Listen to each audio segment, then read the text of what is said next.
Welcome to Jewels of Wisdom, Messages of Inspiration, featuring the blind leading the blind, the leaders cause the people to err series.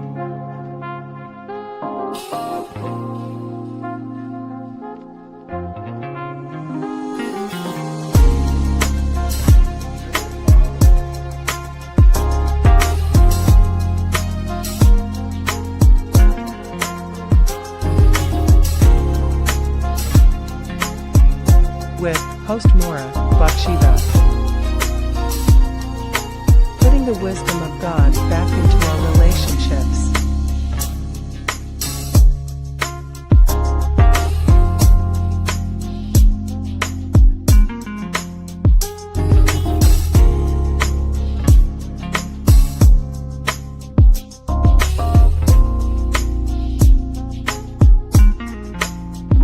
The beginning of wisdom is get wisdom, with all thy getting get understanding.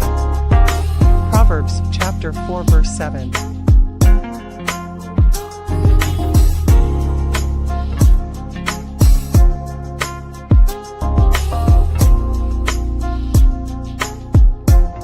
Wisdom. She is more precious than rubies, and all the things thou canst desire are not to be compared unto her. Proverbs chapter 3 verse 15.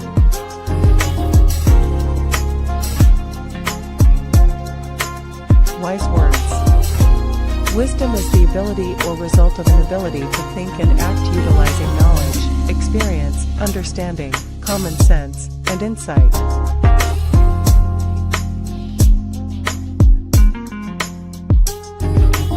Breaking the chains of mental slavery with the wisdom of God. From slaves to Negro, to colored, to black, to Afro-American, to African-American, to Hebrew Israelite, to Hebrew.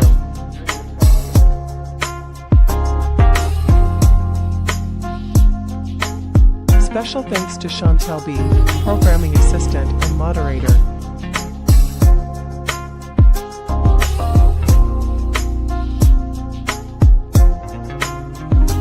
Thanks for watching. Please take a second to subscribe to the channel and hit the bell for notifications.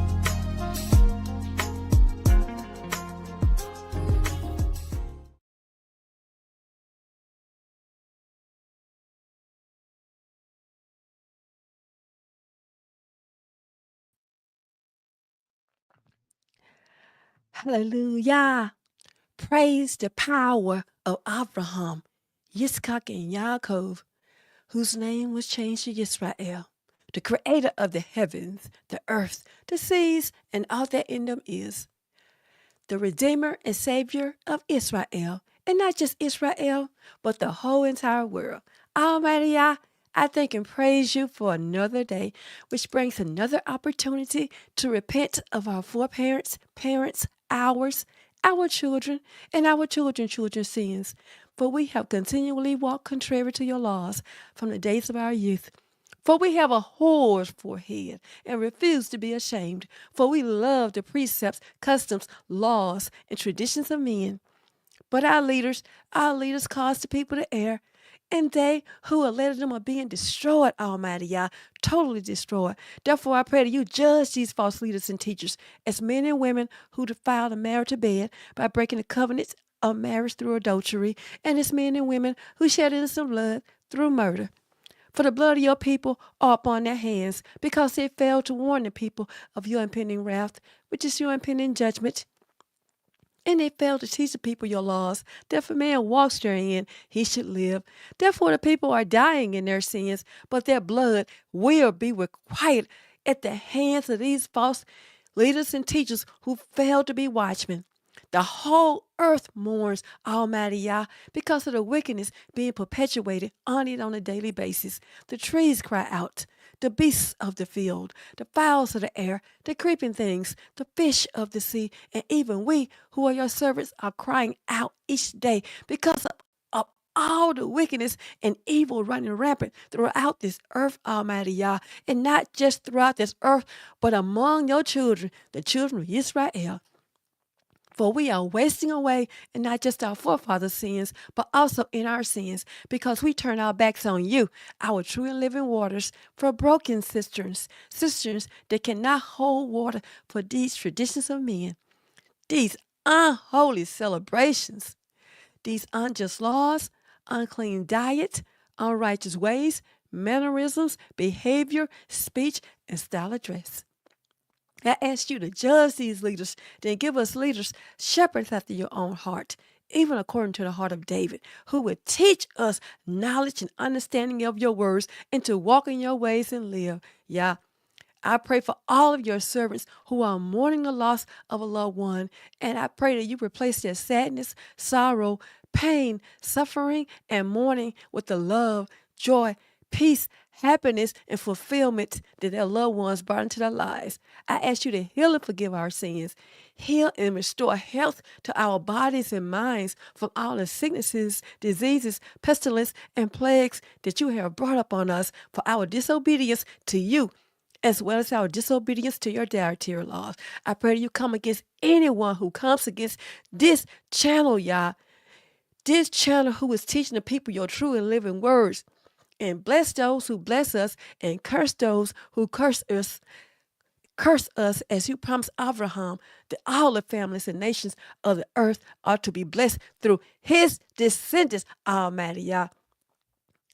I pray that your words in my mouth be a continuous source of hope, healing, inspiration, truth, light, delight, praise, comfort, and joy for those who are seeking you, who are tired, weary, hopeless, helpless, vexed, oppressed, or depressed in their spirit.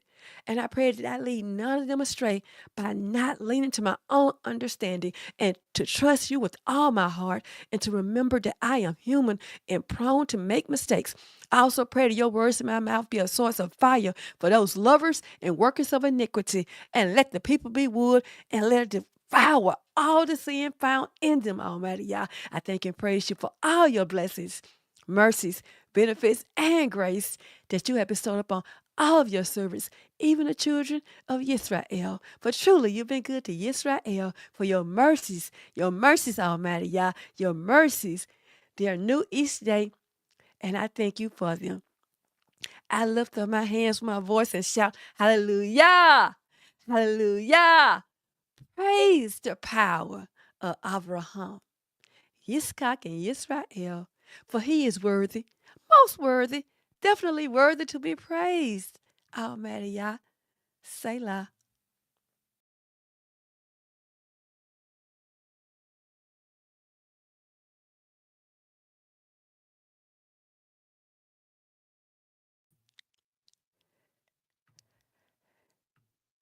Shalom Aleichem.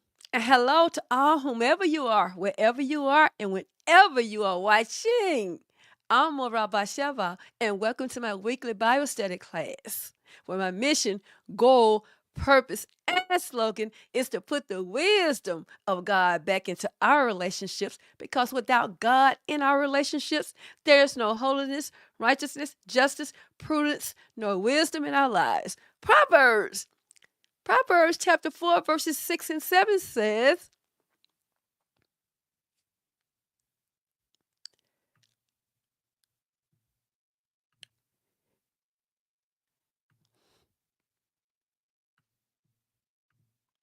do not forsake wisdom, and she will protect you. Love her, and she will guard you. Wisdom is supreme, so acquire wisdom, and whatever you acquire understanding, Israel.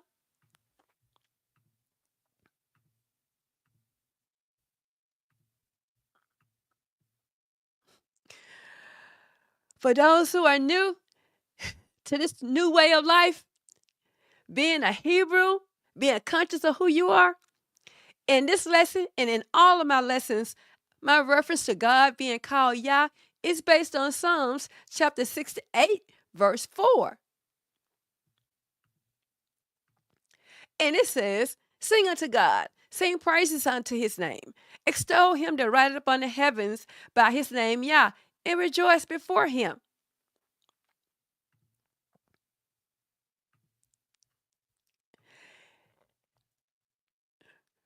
In the King James Version, it spells Yah with a J. But it is spelled with a Y in Hebrew. Why? Because there are no J's in the Hebrew language. Also, when our people shout hallelujah, you are invoking the name of Yah. We don't say hallelujah, but rather hallelujah. And it simply means praise Yah. Israel. It's time to take back our way of life. And most importantly, our relationship with the Most High Yah, the God of the Hebrews. Israel is the name of our nation, not black, nor Afro-American, nor African-American, nor FBA. These are derogatory names. And Proverbs meant to keep us blind, because if we can't identify with who we are as a nation, then we can't identify who our God is, the power of Abraham, Yitzchak, and Israel. Nor can we identify our customs and traditions. Israel, the main focus of this channel is for us to renew or begin to form a new relationship with the God of our forefathers, the God of the Hebrews. I thank you all who are here, as well as those who will see this lesson in the future. I pray that you all are well and in a good mood to learn about our forefathers' experiences, as well as the ancient prophets of the Most High Yah.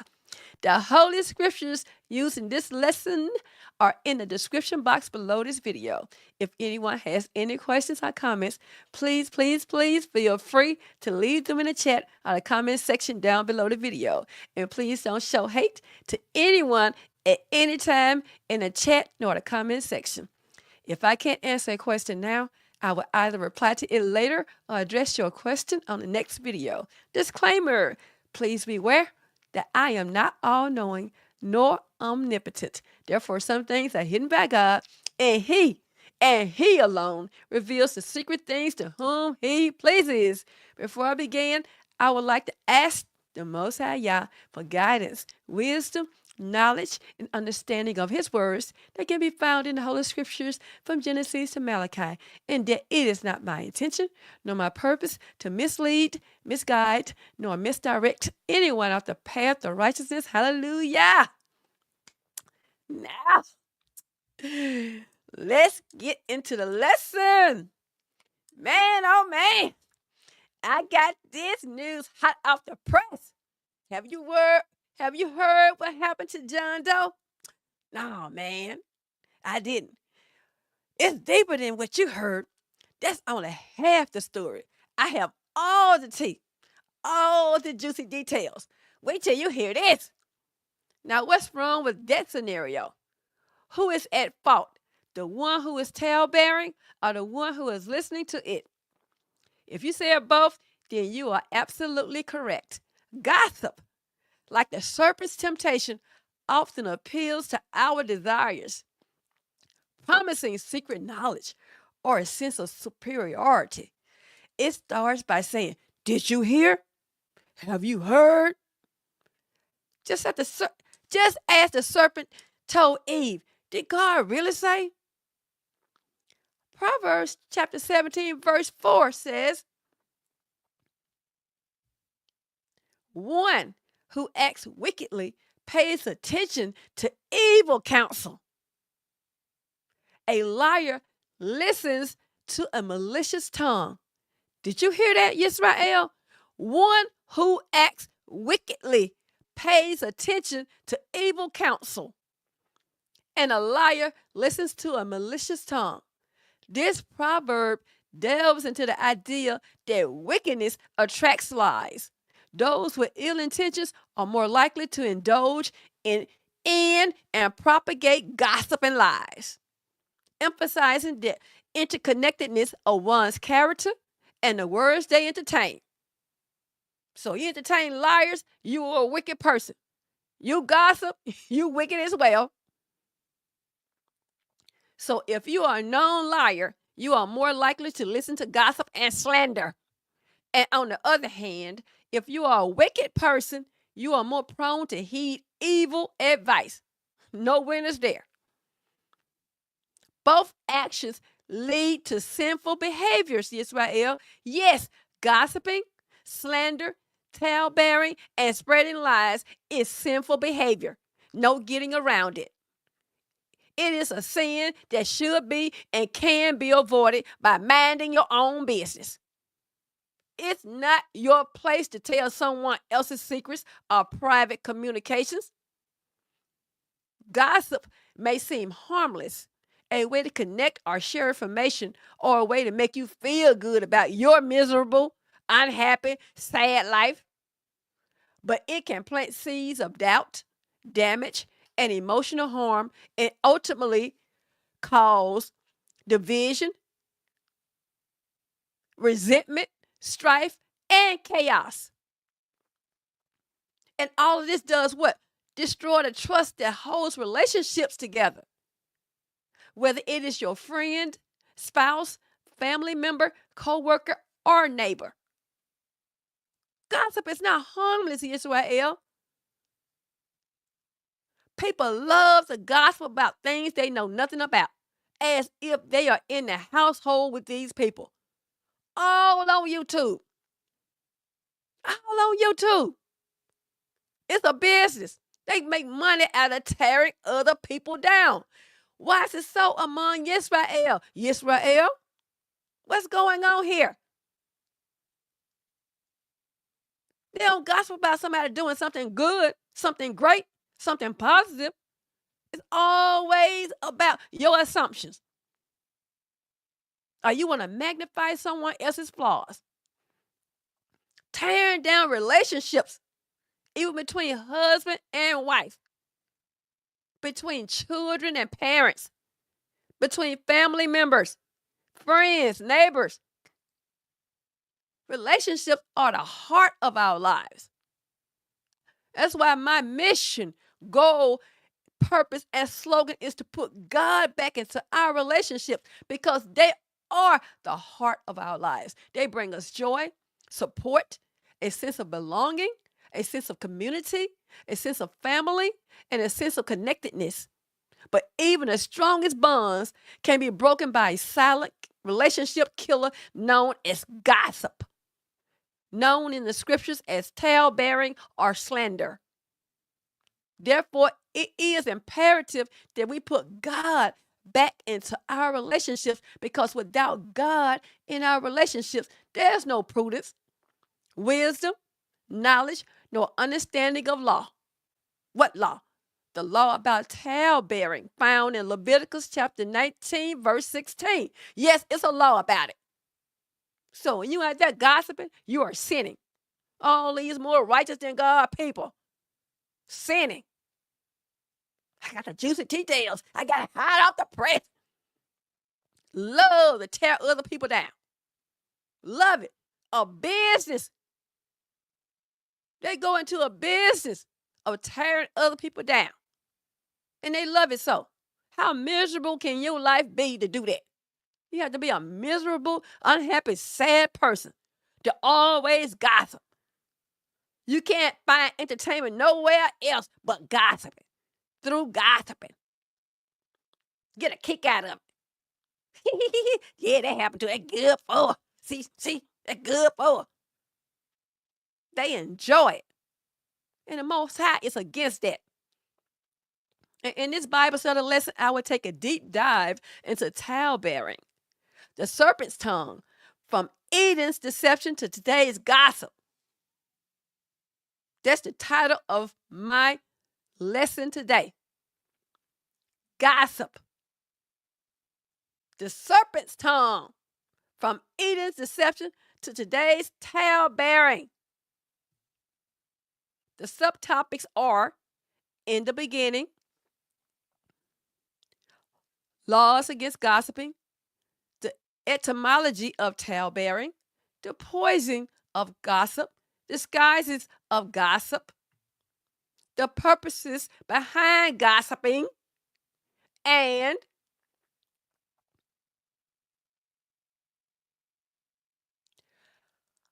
the consequences of gossiping and talebearing, how to overcome gossiping,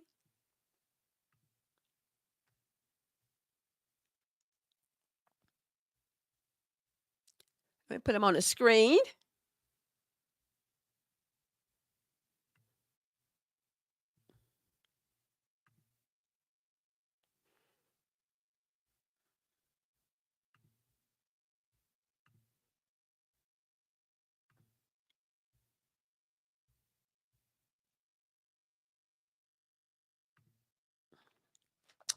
Gossip, the serpent's tongue, from Eden's deception to today's talebearing. The subtopics are the introduction, A, in the beginning, B, laws against gossiping, C, the etymology of talebearing, D, the poison of gossip, E, disguises of gossip, F, the purposes behind gossiping, G, consequences of talebearing and gossiping, H, how to overcome gossiping, I, jewels of wisdom, and finally the conclusion.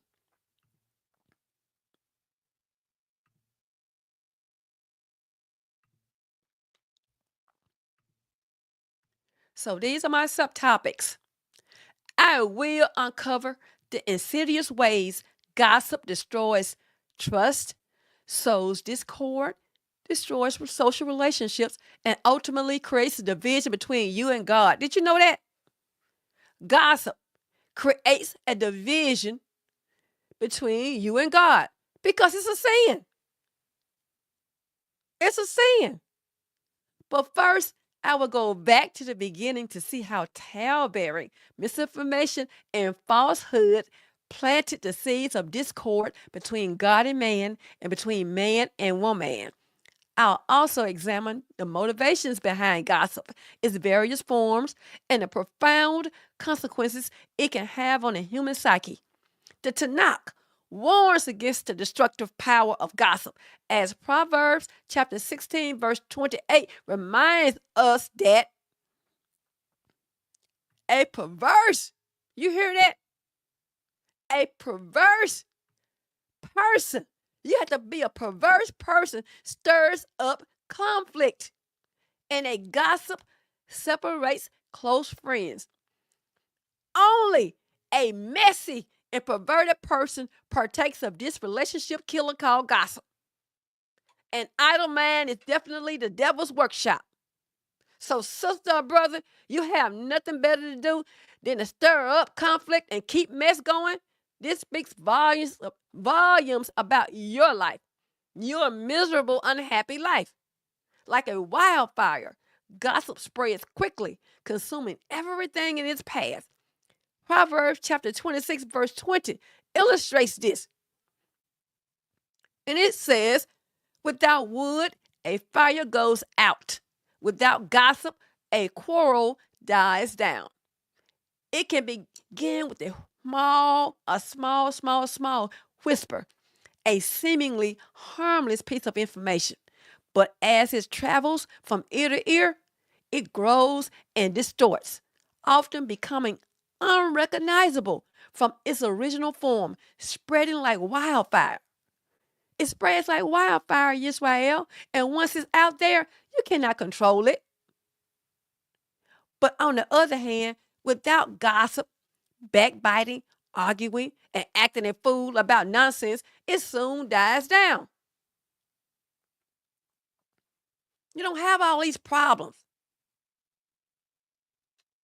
But as Proverbs chapter 18, verse 8 cautions us, it cautions us that the words of a gossip are like choice morsels that go down one's throat.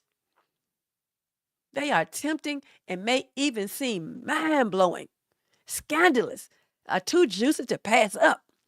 But it is ultimately toxic. It's toxic. Gossip is toxic. It's not healthy. It doesn't bear good fruit. Nothing good comes from tearing someone down through lies, misinformation, mistruths, half-truths, or even spreading the truth. It is a sinful practice that we must overcome. In this video, we are exposing the damaging effects of gossip on our personal relationships and, more importantly, discovering how to communicate with kindness and build stronger and God-fulfilling relationships. This deep dive also considers the various forms gossip can take, from outright lies and malicious rumors to subtle, innuendos, and veiled accusations. It can be disguised as concern or even prayer requests, masking its true intent to spread negativity and sow discord. Yes, even through a prayer request, people start to form opinions, assume the worst, and then spread them as truth. Man, you heard her. She said, pray for her because she going through this. Man, I didn't know all that was going on with her. I know she looks sick. Evil is everywhere, looking for a reason to gossip, even during prayer requests. Hear that evil ear? Here it go, listening to see what somebody gonna say so I can go right and tell it. The consequences of gossip are far-reaching than meets the eye. It can damage reputations, break down trust, create deep divisions within families, friendships, congregations, and communities while leaving lasting emotional scars. The wisdom of Proverbs chapter 17, verse 9. It says, whoever covers over an offense promotes love, but whoever repeats the matter separate close friends. Choosing to overlook minor offenses and refusing to participate in spreading rumors are crucial for maintaining healthy relationships. You don't have to repeat everything you see, everything you hear. I got to go tell it. I don't want to be the first one to go tell this. Wait till they hear this. If you look over something, you promote love. You're all about love, all about serving the Most High. But you're repeating matters. You're all about evil. That's evil. You keep animosity and division going when you are constantly repeating gossip. Can't let it go, won't let it go. We need to put more effort into protecting relationships and reputations than destroying them through gossip. How so? By not participating in gossip, shutting it down, or suggesting that you would divulge the gossip to the victim, and this gives the gossiper the opportunity to deny or omit the information. That'll shut them up. Soon as somebody come to you, well, I'm going to go tell Sally what you said. He'll stop coming telling you about what Sally did then. And Sally would know you to be a gossiper. And if Sally told you anything, Sally won't tell you anything anymore. This is one step among many towards putting out the flames of gossip. You confront the gossiper. Backbiting, acting a fool, cutting up, clowning. Somebody told you a secret, they don't have to say, don't tell anybody. It should be understood. If they wanted someone else to know, they would have told that person. Why do you think it's your place to tell someone else's business? Oh, out of order. That's disorder and disunity. I will also provide practical tips and strategies for overcoming the urge to gossip. I'm not going to leave you out there. I'm going to talk about how to foster open communication and build stronger, healthier relationships by emphasizing the importance of self-control, mindful communication, and a commitment to speaking words that build up rather than tear people down. Controlling our tongues is essential for living a life that honors God and cultivating healthy relationships. Furthermore, learning to communicate openly and honestly, addressing concerns directly with those involved rather than resorting to backbiting and he said, she said foolishness is vital. All that he said, she said foolishness.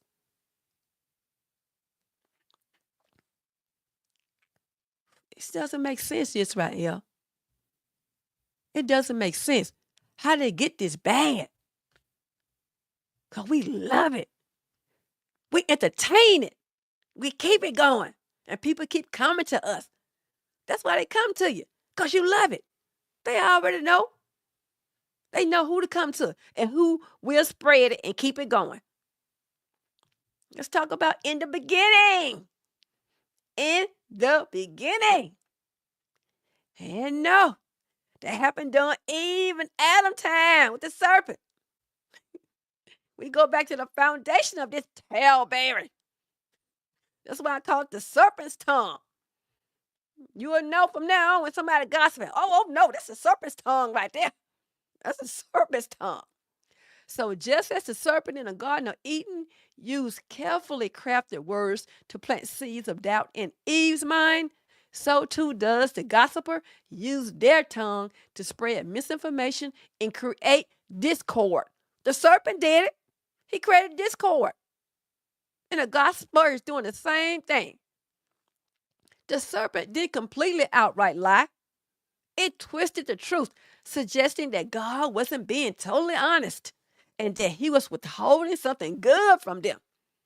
It sought out Eve to see what she knew, then spend it to create division and sow discord in a marital relationship, as well as discord in a spiritual relationship between man and God. And this is what talebearing does. It has a kernel of truth in it, and it was the serpent's place. It wasn't the serpent's place to tell Eve what her husband already told her. But just like the busybodies of today, the serpent had to interject himself into the equation, veiled as a concern for the truth.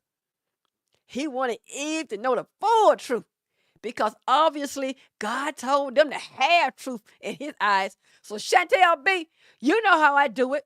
Let's set this matter in order. Let's set it in order by going back to the beginning.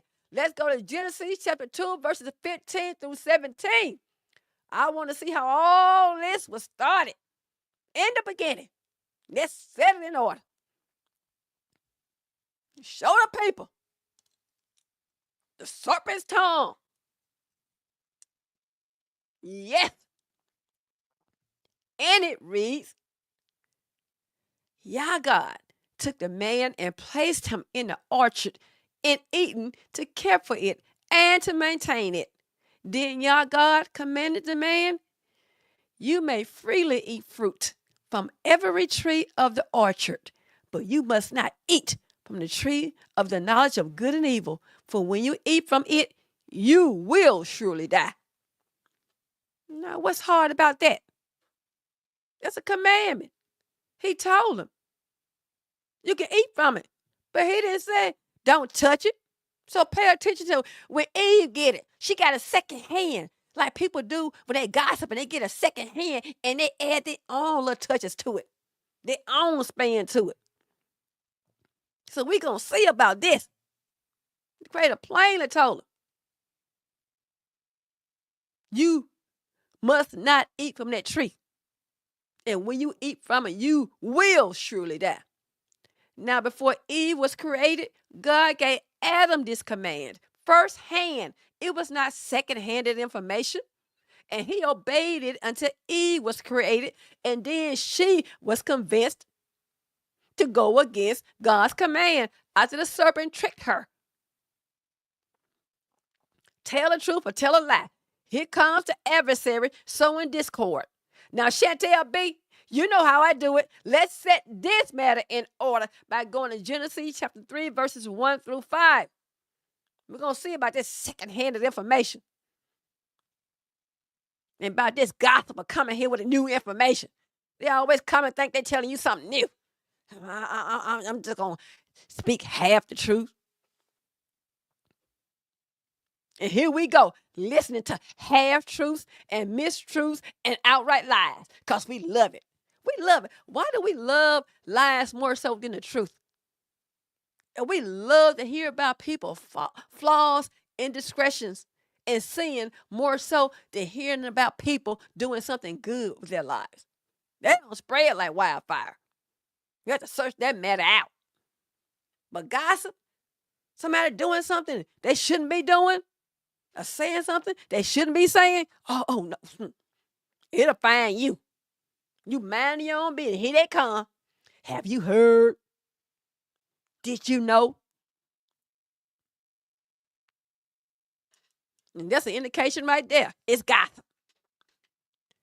Genesis chapter 3, verses 1 through 5. Let's set this matter in order. Now the serpent was shrewder than any of the wild animals that Yah God had made. He said to the woman, is it really true that God said, you must not eat from any tree of the orchard? You see what it's saying? That's how gossip come to you. Have you heard? Did they really say that?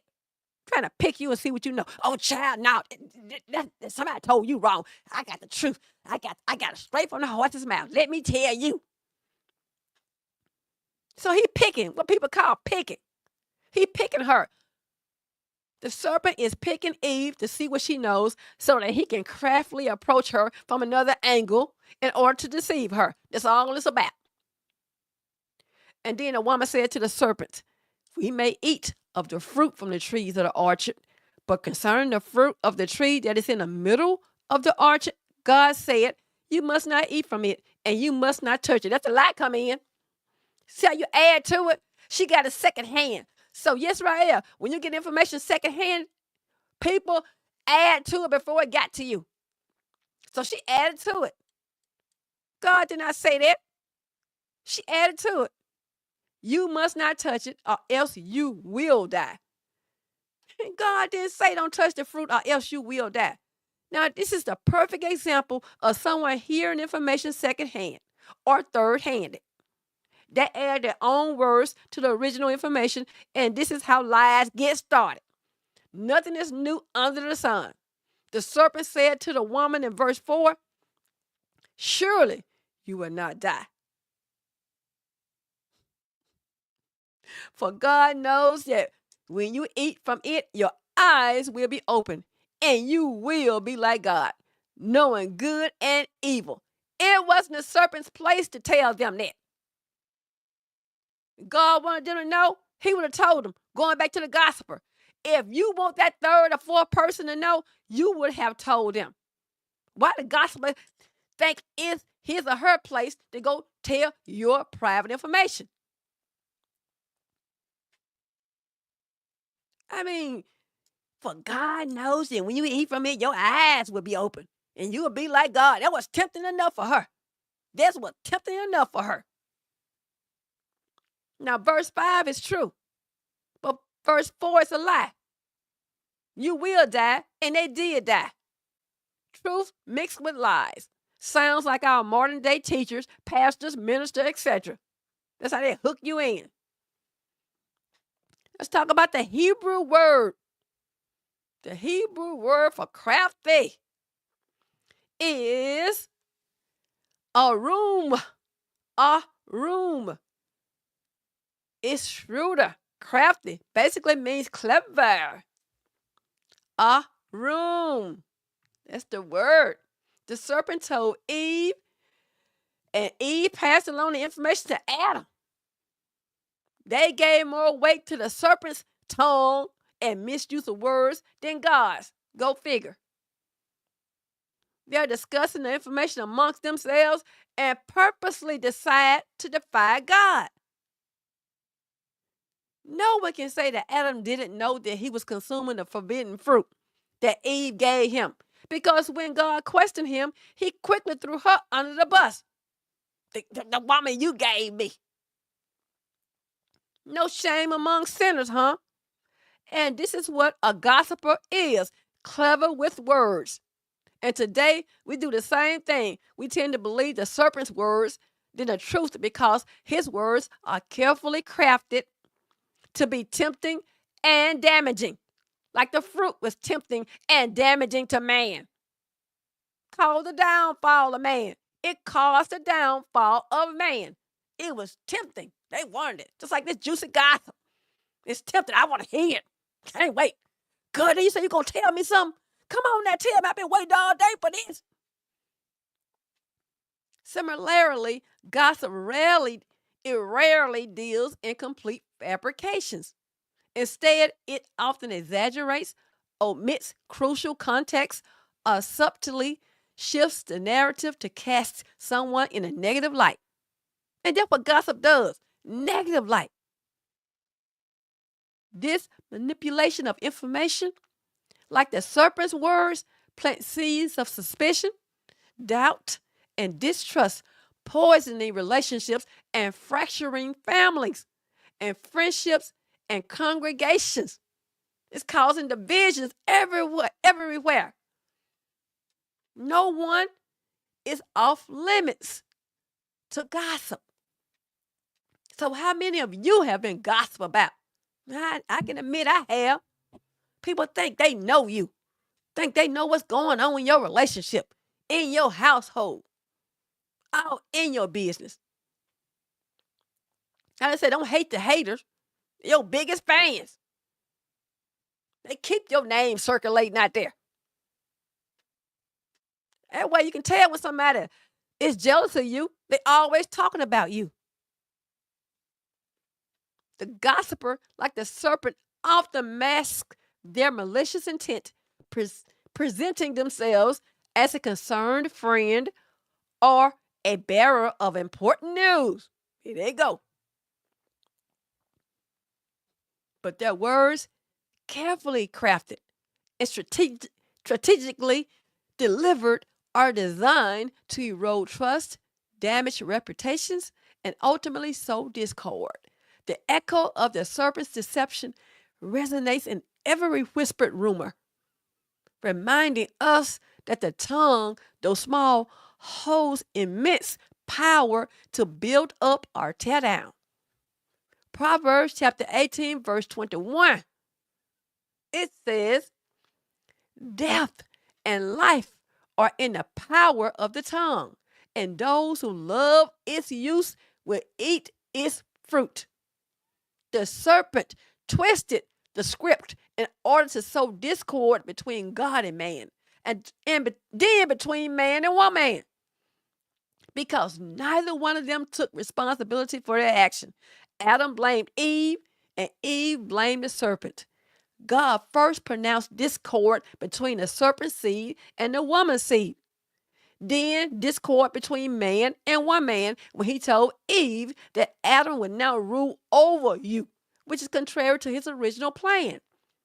This in turn will cause controversy in the marital home. Also, in some of my previous research, the form of the word rule mentioned is not the common usage of the word rule we use today in Genesis 3 and 16, as meaning to control or have authority over, as most men think. It's not the correct usage of that word. I will discuss it in one of my after hours Bible study lessons. The serpent's lies had devastating consequences, leading to the fall of man.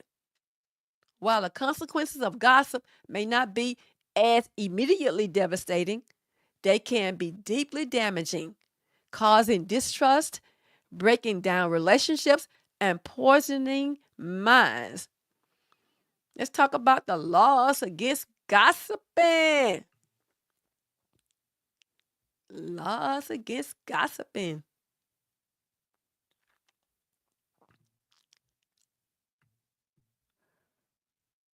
We're going to talk about the poison. Talk about the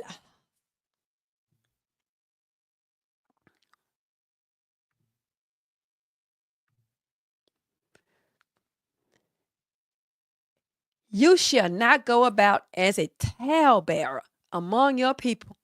Leviticus chapter 19, verse 16. The most direct condemnation of talebearing is found in Leviticus chapter 19, verse 16. When it says, you shall not go about as a talebearer among your people. The Hebrew word for talebearer is rakil.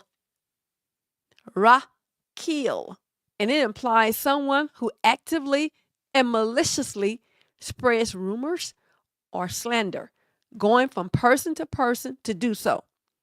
This verse establishes a clear law against this behavior, emphasizing its harmfulness to our nation. So you can't say, well, I know it's a sin. Point blank, a sin. Whether you know it or not, now you know it is a sin. The Hebrew word most often translated as talebearing is rakil. The Hebrew word most commonly translated as slanderer is also rakil, the same word used to define talebearing. It's important to remember that the usage of these words overlap significantly, and sometimes different English Bible translations will use slanderer, talebearer, gossip, or similar terms for the same Hebrew word.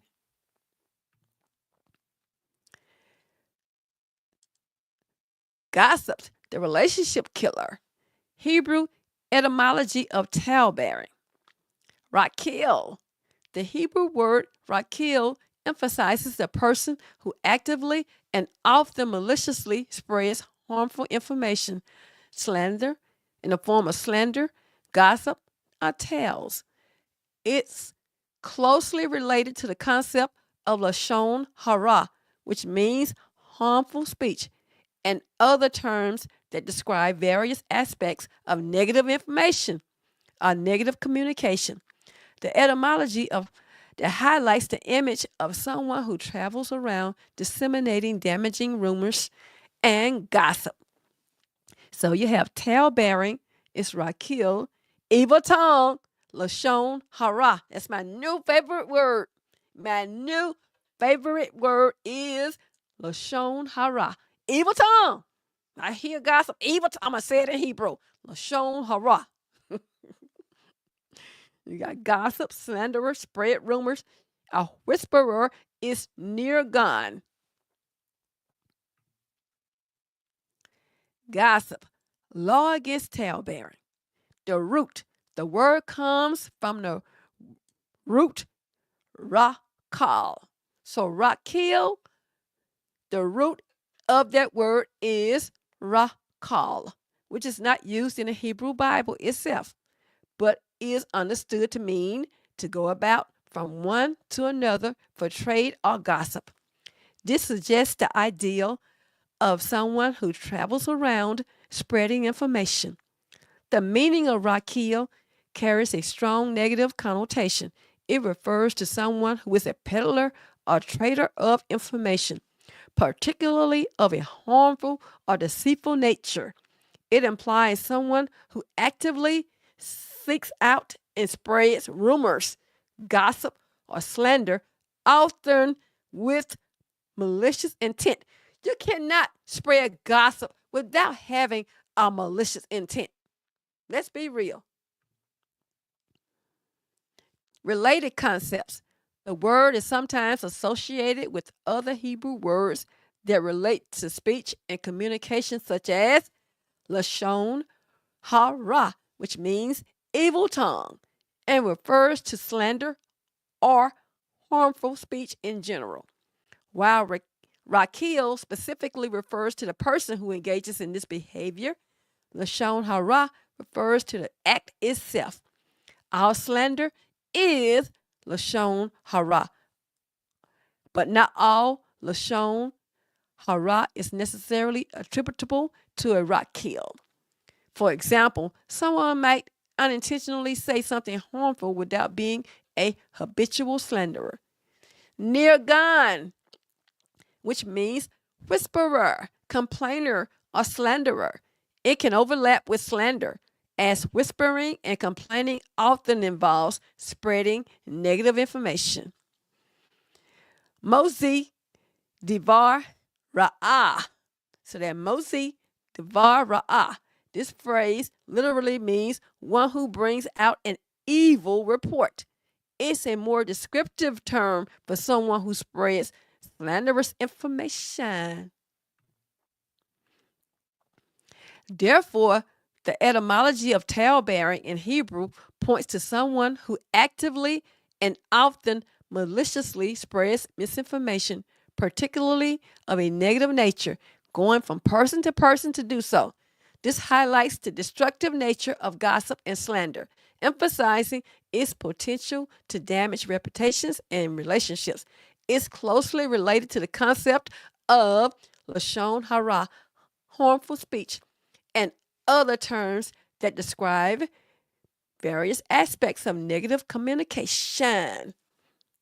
Negative communication. The etymology highlights the image of someone who travels around disseminating damaging rumors and gossip.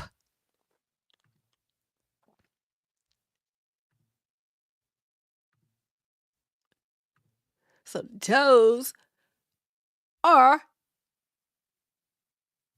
the etymology of the laws about gossiping. Let's talk about the law against bearing false witness and slander. So the ninth commandment, you shall not bear false witness against your neighbor in Exodus chapter 20, verse 16, is a cornerstone of teaching the truthfulness of our words. And it reads, you shall not bear false witness against your neighbor. So there's the cornerstone of teaching the truthfulness of our words. This commandment goes beyond lying in a legal setting. It encompasses any false or malicious statement against your neighbor that damages his reputation.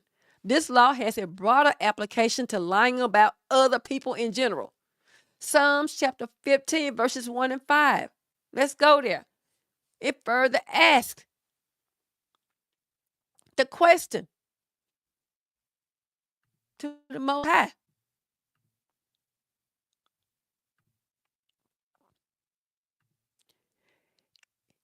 Who may dwell on your holy mountain? Verse 3. He who does not slander or do harm to others or insult his neighbor. These verses establishes a clear standard of truthfulness and emphasize the importance of protecting another person's name. Making negative assumptions based on incomplete or inaccurate information violates this principle, Israel. Can't go around talking about people, saying anything that comes up comes out. Because you in your feelings. Because you jealous. Because you sad. Because you unhappy. Because you miserable. Laws against spreading a false report. Talk about that.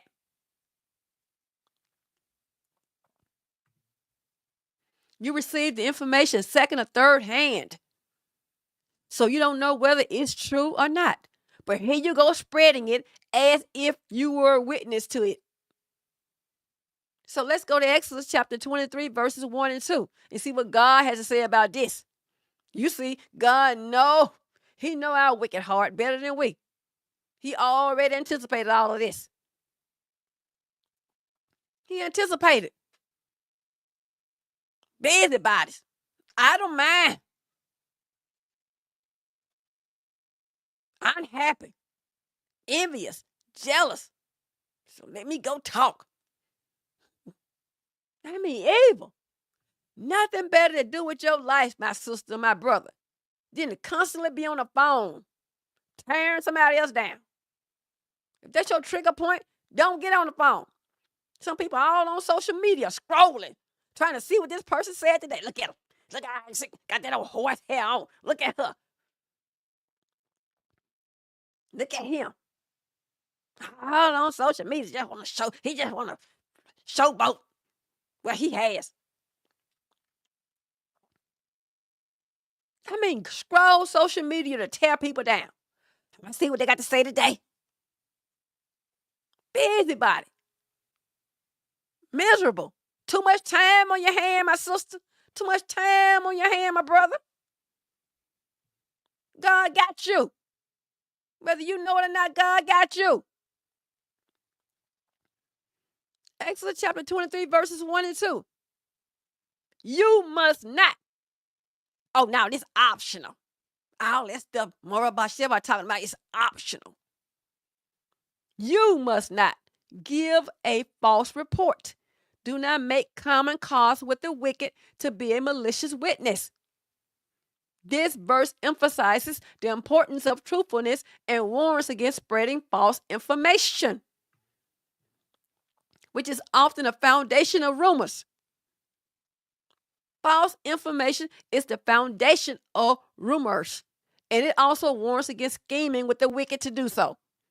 It underscores the responsibility to verify information. You got to verify information before assuming it is true, highlighting the potential harm of spreading unverified or untrue reports. Even if it was true, even if it were true, Israel, you don't know it to be true because somebody told you.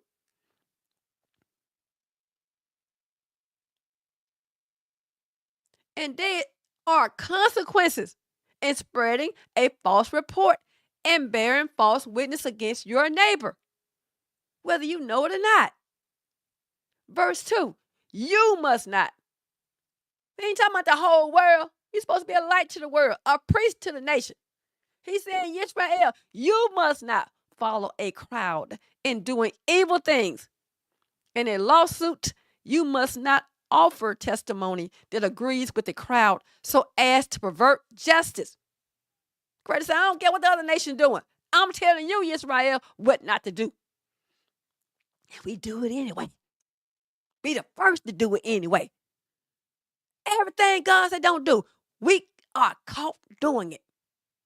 We so far away from God, and don't even see it. Probably don't even care. Far. All this wickedness and evil. You don't know the information to be true, but since everyone else is saying it, here you go agreeing and testifying to rumors as if they are facts. I swear before God that she told me that. You were not a direct witness to any of that information, but you passing it along to others as if it is true facts. All out of order. The Most High has something called due process, where you search out a matter. You have to search these matters out, Israel. Did you not know it? It's called due process. You have to search this matter out. Kurt, I ain't about that life. Well, you just do anything on the spur of the moment. I'm not going to do it. To search these matters out.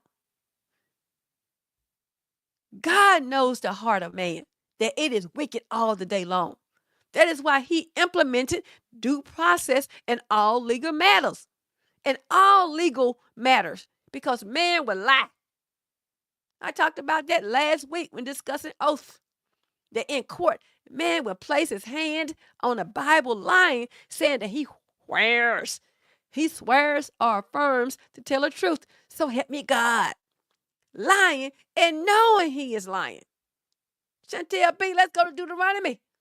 Chapter 19, verse 15, and see what that has to say. About witnesses and getting up there lying. That's why in court, hearsay is inadmissible. You didn't hear it firsthand. You didn't see it firsthand. So you can't testify to it as firsthand knowledge. And don't you know God's laws are higher than man's laws? I have an upcoming lesson soon. Man's laws versus God's laws. Show the differences. Deuteronomy chapter 19, verse 15 says, one witness is not enough to convict a man of any crime or offense he may have committed. On the testimony of 2 or 3 witnesses, a matter shall be established. Not it ought to, not it might. One person, your life depending on one person, come down and lie and say, oh, she did it. She committed adultery and a death penalty. Here you go. The Creator said, no, 2 or 3 witnesses. Because you know us. We see what we want to see and make up the rest. We are biased. We have hatred towards each other. We want to see each other fail. We want to see each other in sin. That's why we still in sin. Because guess what? Our morals not trying to get us out of sin. They listen to the Jews. And then the Messianic listen to Christian ministers. Talking about a man is their savior. That's why I know they're not trying to get us out of sin. Everybody know everything. But can't nobody get us out of sin. Can nobody get us home. Can nobody cause us to come together as a nation. We fractured and divided. All these seeds of discord has been sown. Congregation against congregation. Man against man. Everybody want to break off and start their own congregation. No unity. It's disunity.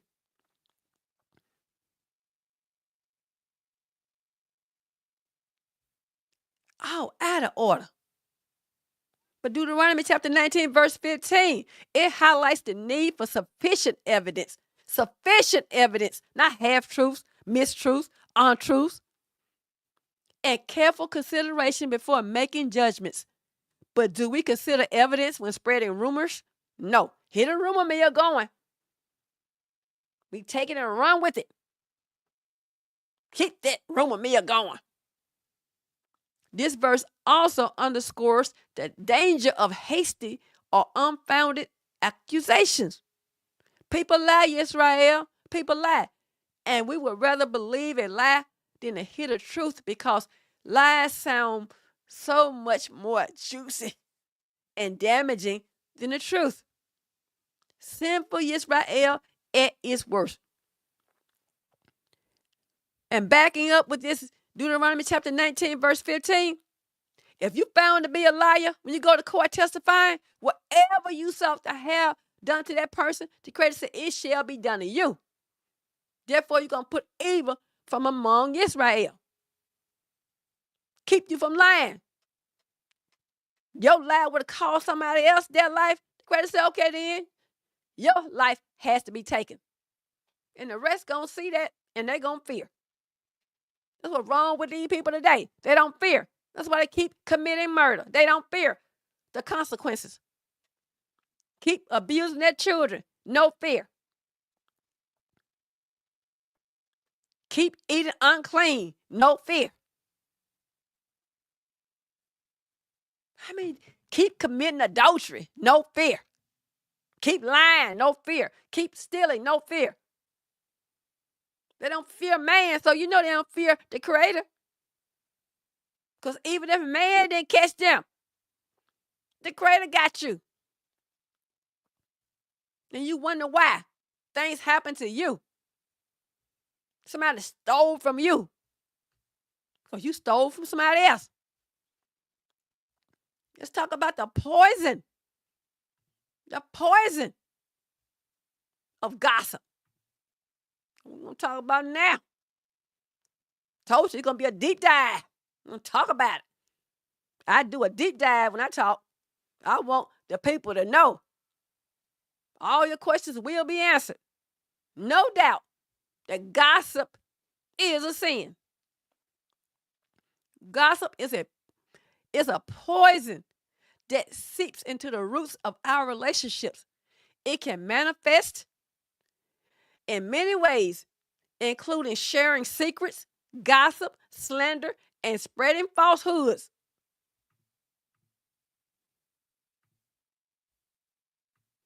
So first on the list, sharing secrets. By sharing secrets, you betray a confidence that erodes trust and creates a sense of insecurity. Have you heard of the saying, if they do it with you, then they'll do it to you?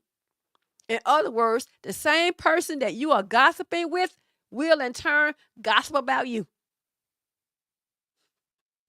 Didn't know that, did you? It's relevant to the saying, There's no honor among thieves. So there's no honor among rumor monger, because gossip is a sin and it is something that God hates. Proverbs chapter 6, verses 16 through 19. Let's go there. Talk about these rumor mongers. Keep the rumor mill going.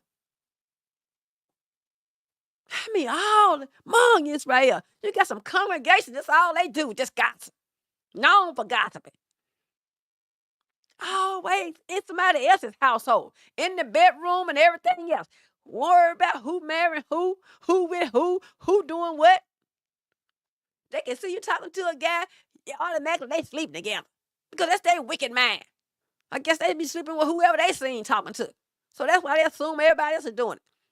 I mean, Israel is pathetic. You're talking about rumors and gossip. It is terrible. I witnessed it myself. Terrible. All this gossiping. Tearing other people down.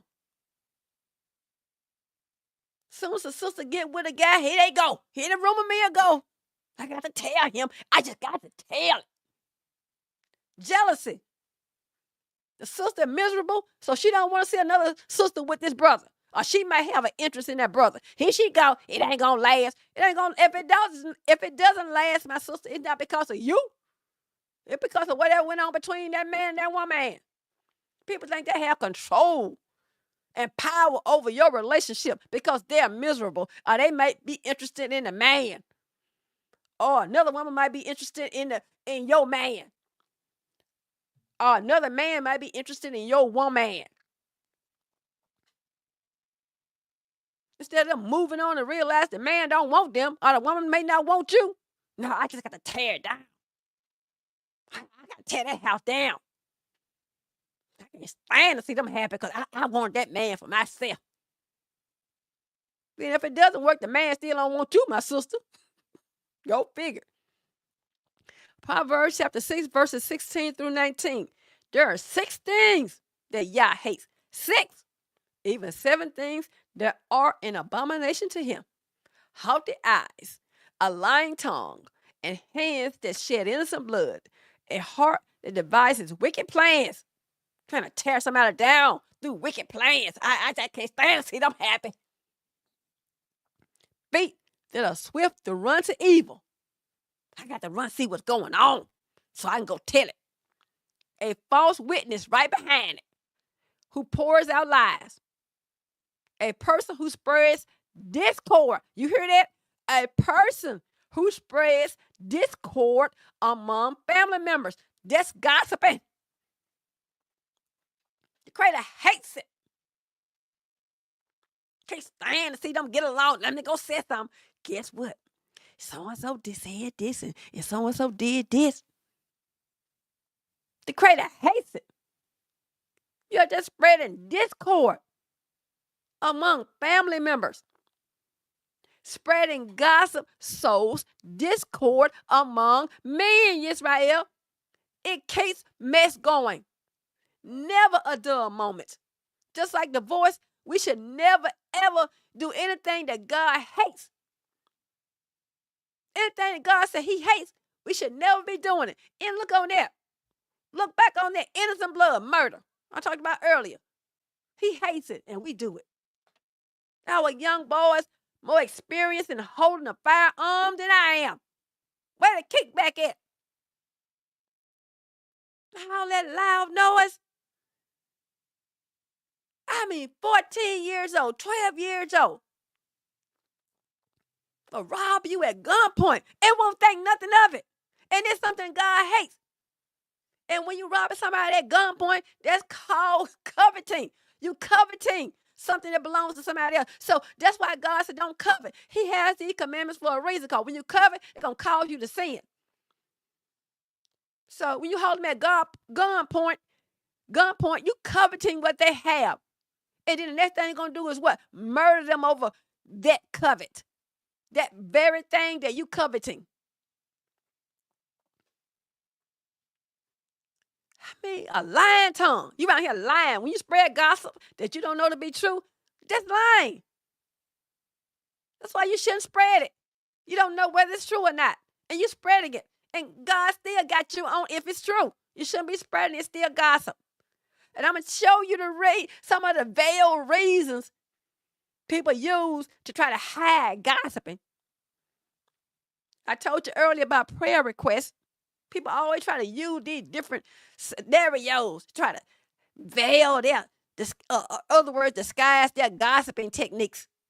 They know what they're doing. They just got to tell it. They just have to try. They just got to tell it.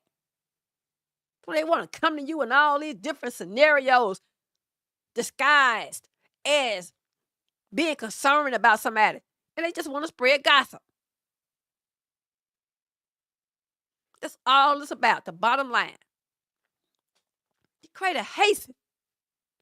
Also, the person spreading the gossip hates the victim of it. Proverbs chapter 26, verse 28. Let's go there. Tell me, you love this person. You hate that person because you gossiping about that person. They'll beat a poor person in the ground. Stomp them, get them down there and put their foot on top of them, make sure they down and stay down. Don't get back up. Just stay on down. Just stay on down there. That's their intent and purpose. They keep you down because they are down. I'm going to talk about misery and jealousy.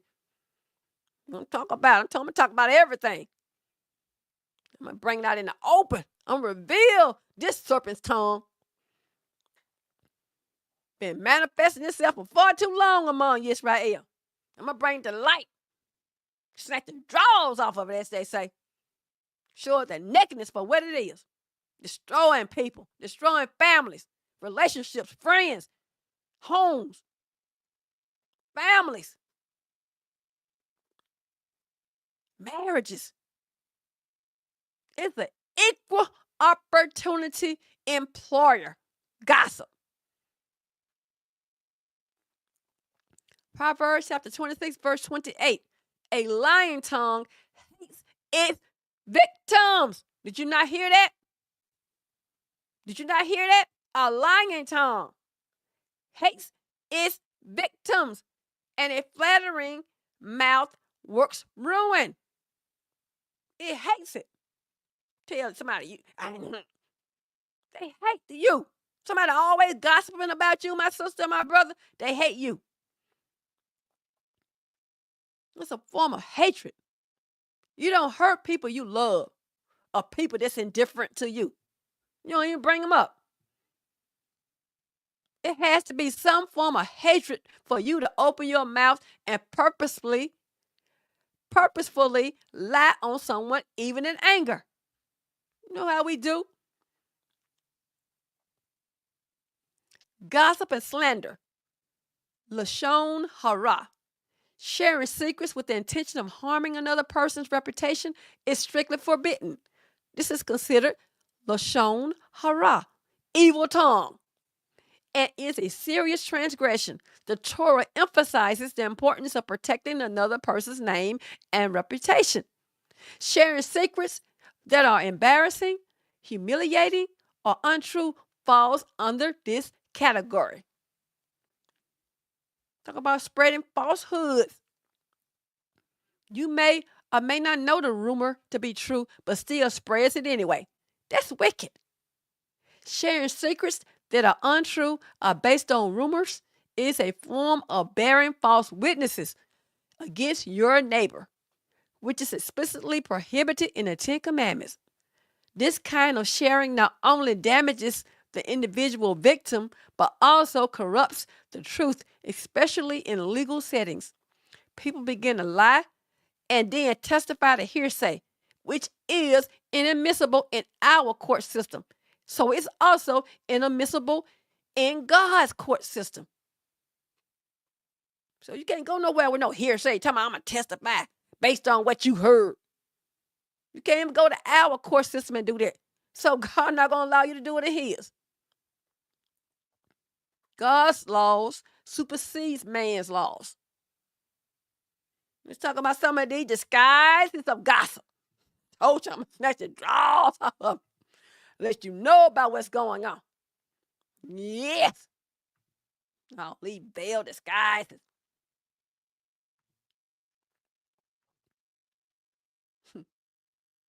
You can be aware, Israel. I'm going to arm you with what you need to know. People come to you. Gossip can be remarkably sneaky, disguising itself in all sorts of ways, including concern and prayer requests. The serpent is crafty, y'all. Here are some common disguises. First on the list, I'm just keeping you informed. This guise suggests you're doing the other person a favor by sharing information they need to know. It implies that the information is important and that you have their best interests at heart. However, often the information is negative, speculative, or irrelevant to their well-being. A gossiper seldom spreads good information. Haven't you guys noticed that? They seldom spread good information. It's always something negative, humiliating, or hurtful. Somebody might be going through something, a divorce or whatever. Here they go. I knew it wasn't going to work. I told you it wasn't going to work. Get enjoyment off of someone else's pain. That don't even make sense. And why you worried about it if it doesn't work anyway? I know why. Because you're interested in that man. Number 2, sharing a funny story. You know how we do it. I was just kidding. Humor can be a powerful tool for spreading gossip. A seemingly innocent anecdote about someone else can be laced with subtle jabs, exaggerations, or outright lies. Because it's presented as a joke, it can be harder to challenge, and the person sharing it can easily dismiss concerns by saying, I was just kidding. It's parallel to someone showing their true colors when they become angry. They tell you exactly how they feel about you, and when their anger subsides, then they pretend that they were lashing out at you because someone else made them angry.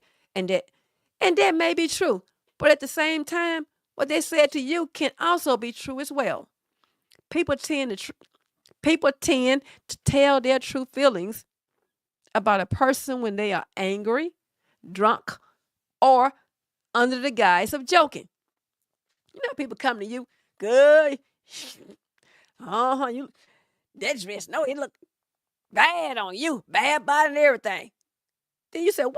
Girl, I was just kidding. That's a nice looking dress. Then you rolling your eyes.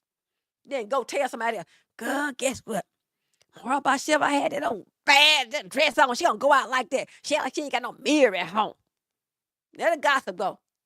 Instead of you telling them the truth, which you already told them, and let it be like that, now you're going to say it in a joking manner. And then when the person says, what you say?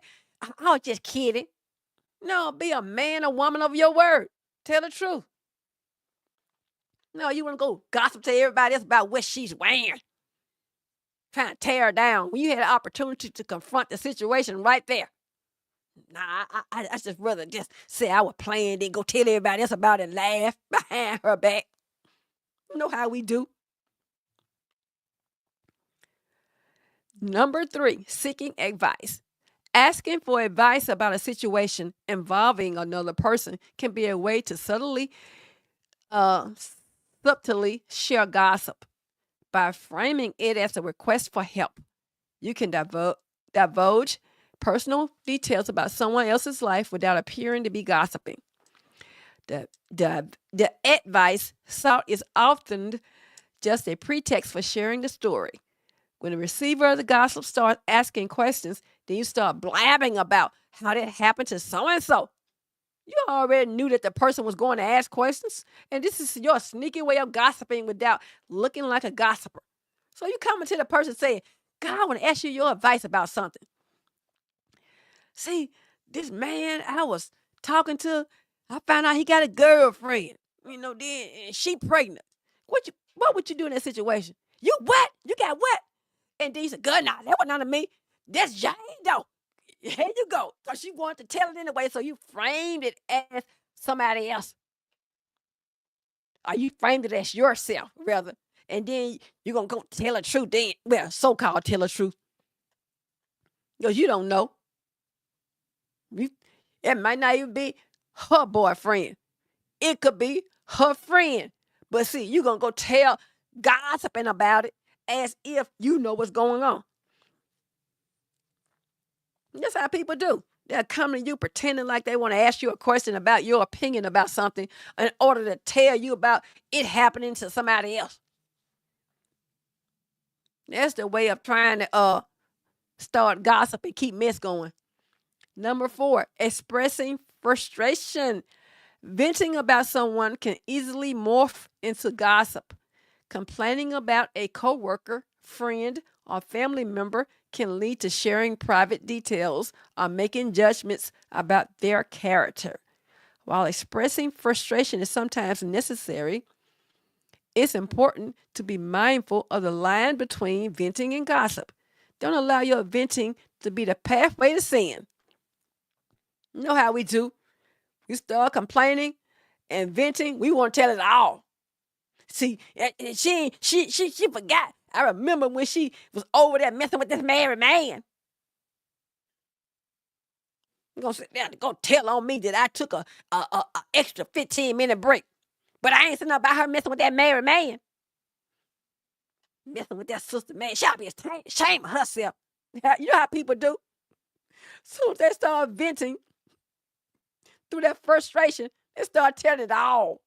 They listen to them. They're going to tell it all. You didn't even ask them. And then the person you telling it going to go right on tell it. Go right back and either tell that person or tell somebody else at your workplace.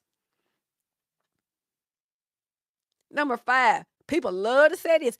It's just between us. And knowing that person going to go right back and tell somebody you told. Well, stop enough from telling it. Now, what I'm telling you, it's just between us. This phrase is a classic red flag. I can put classic. That's been around a long time. It creates a false sense of intimacy and importance, making the listener feel like they're being let in on a secret. However, it's often a manipulative tactic to ensure the gossip is spread further. That's what I'm talking about. As soon as you said those keywords, that's a red flag.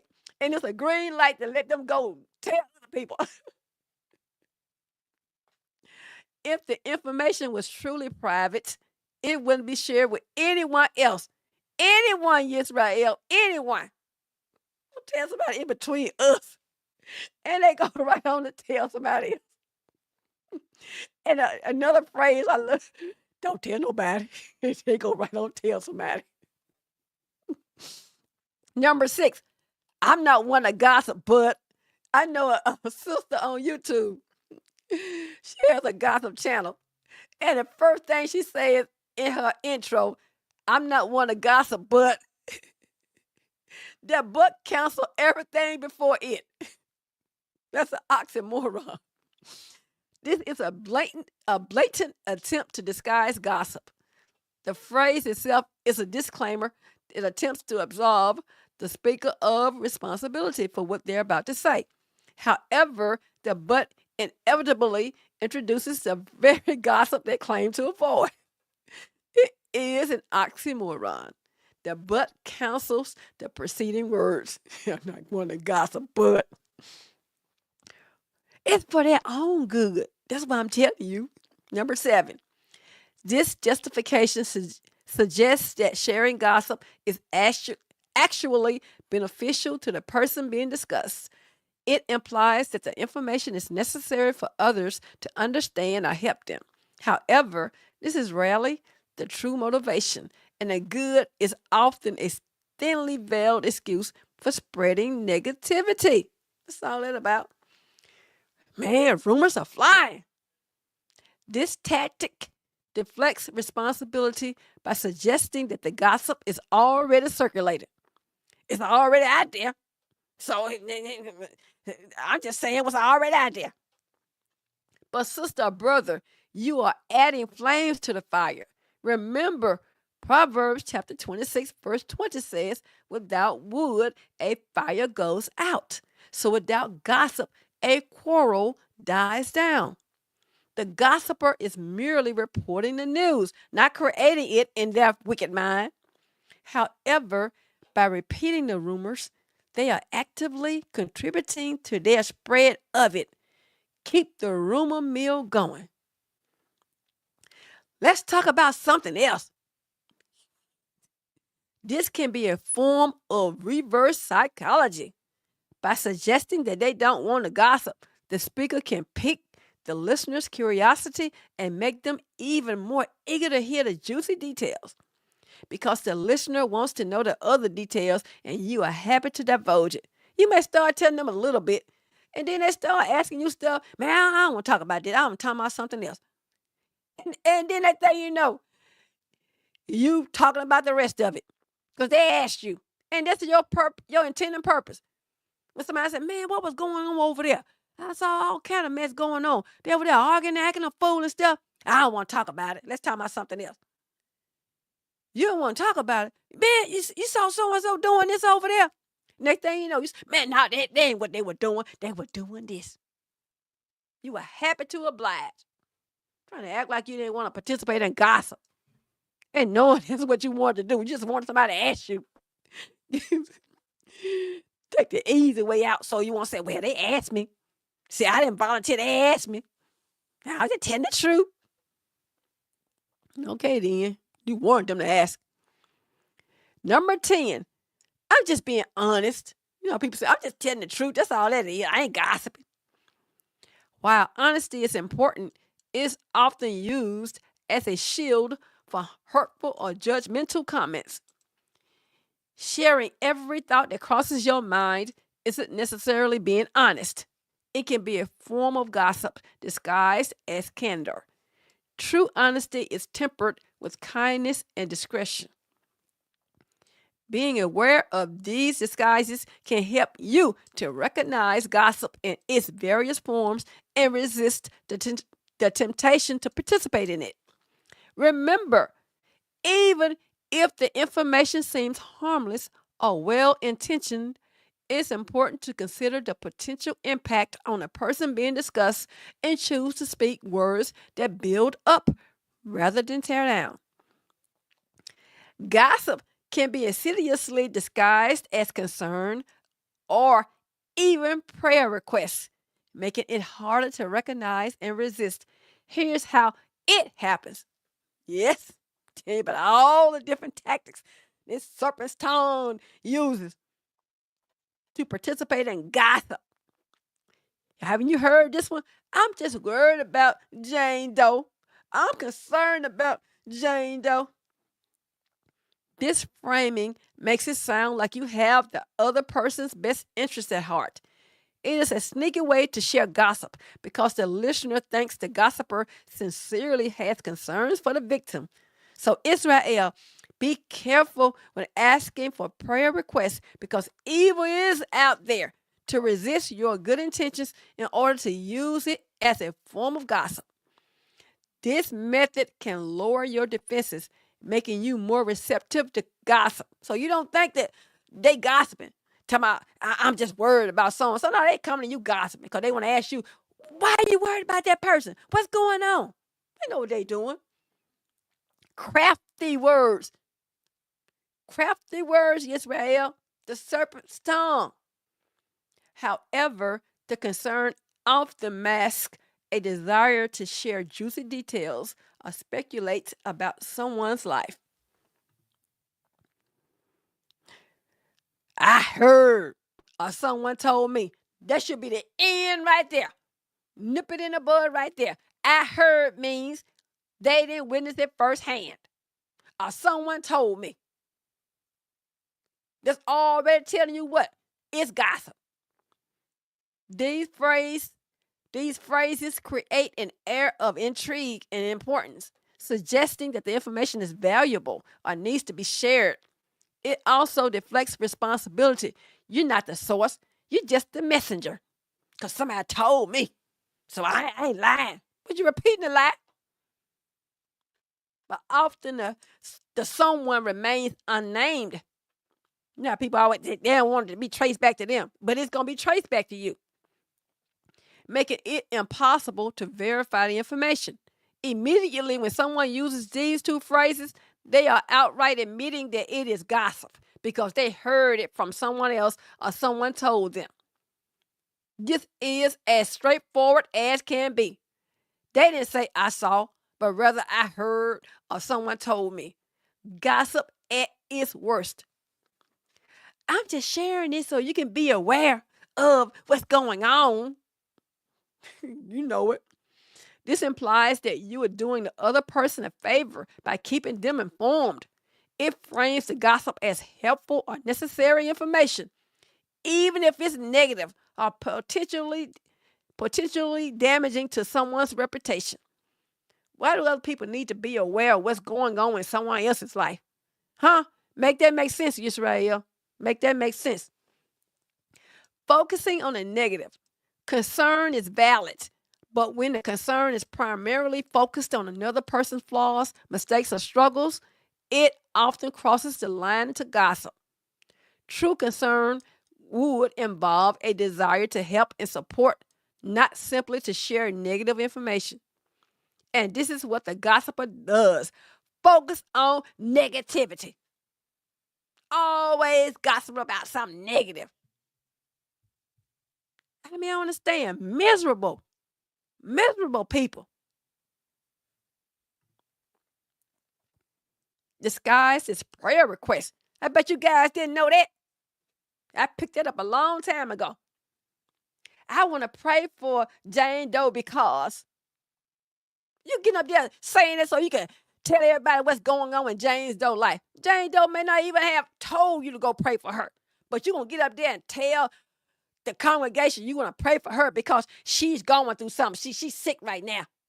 And they're going to be, what kind of sickness she got? I thought she was losing weight. I knew something was going on. You know how we are. Start speculating.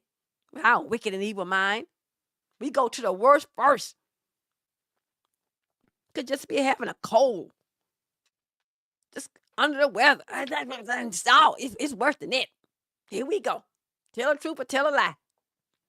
This phrase uses the language of prayer to make the gossip seem more spiritual and acceptable.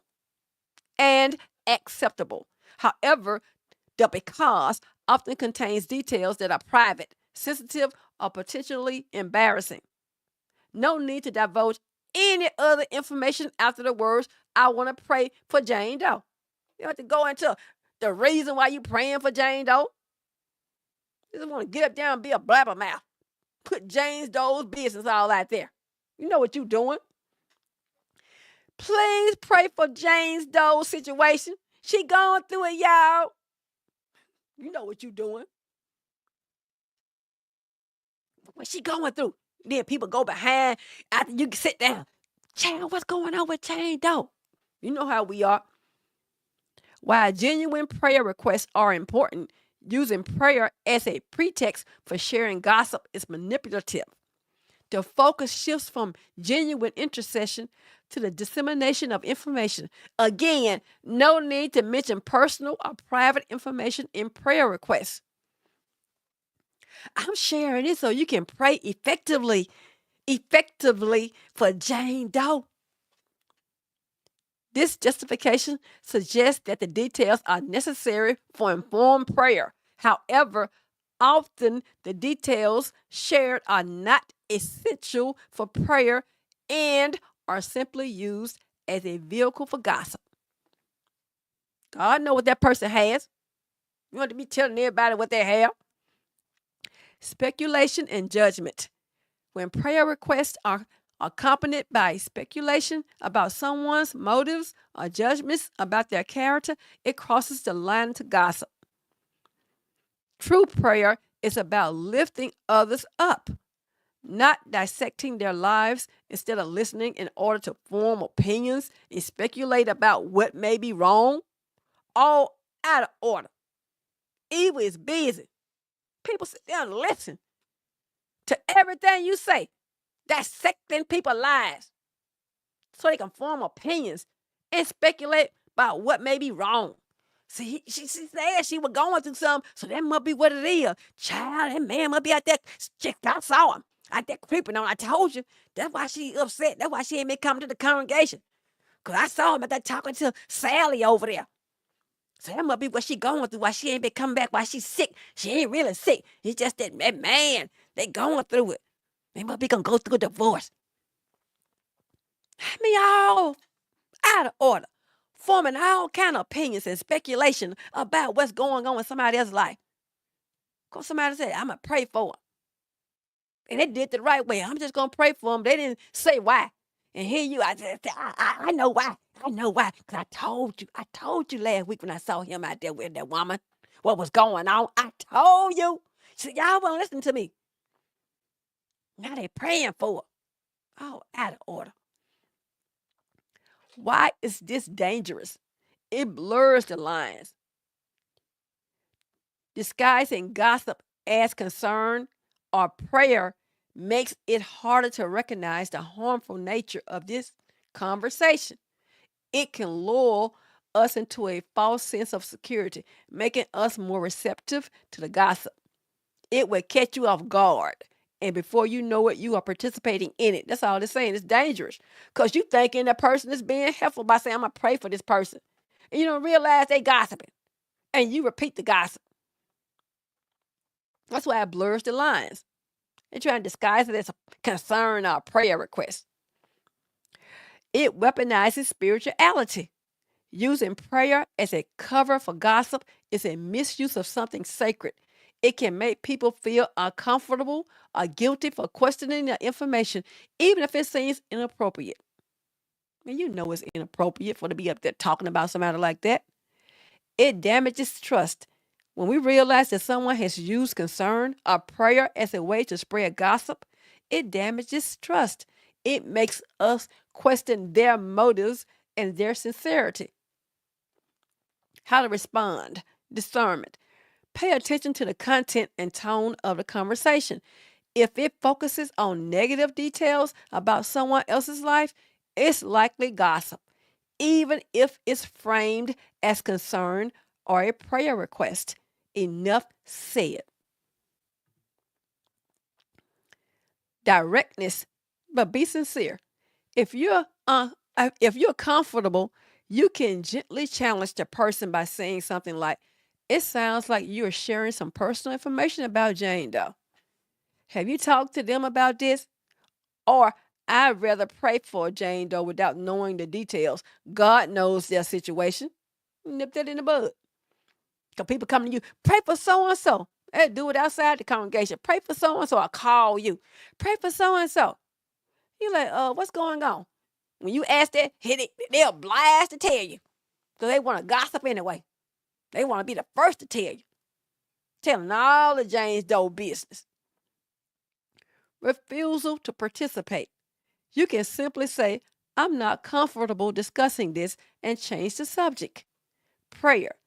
Pray for the person being discussed and for the person sharing the information, that they will speak with kindness and integrity. By being aware of these tactics, we can better protect ourselves and others from the poison of gossip. And that's all it is, a poison. You can't say anything else. It's a poison. And we need to recognize it. Oh, out of order. We love to be out of order. We love disunity and disorder. I don't understand it.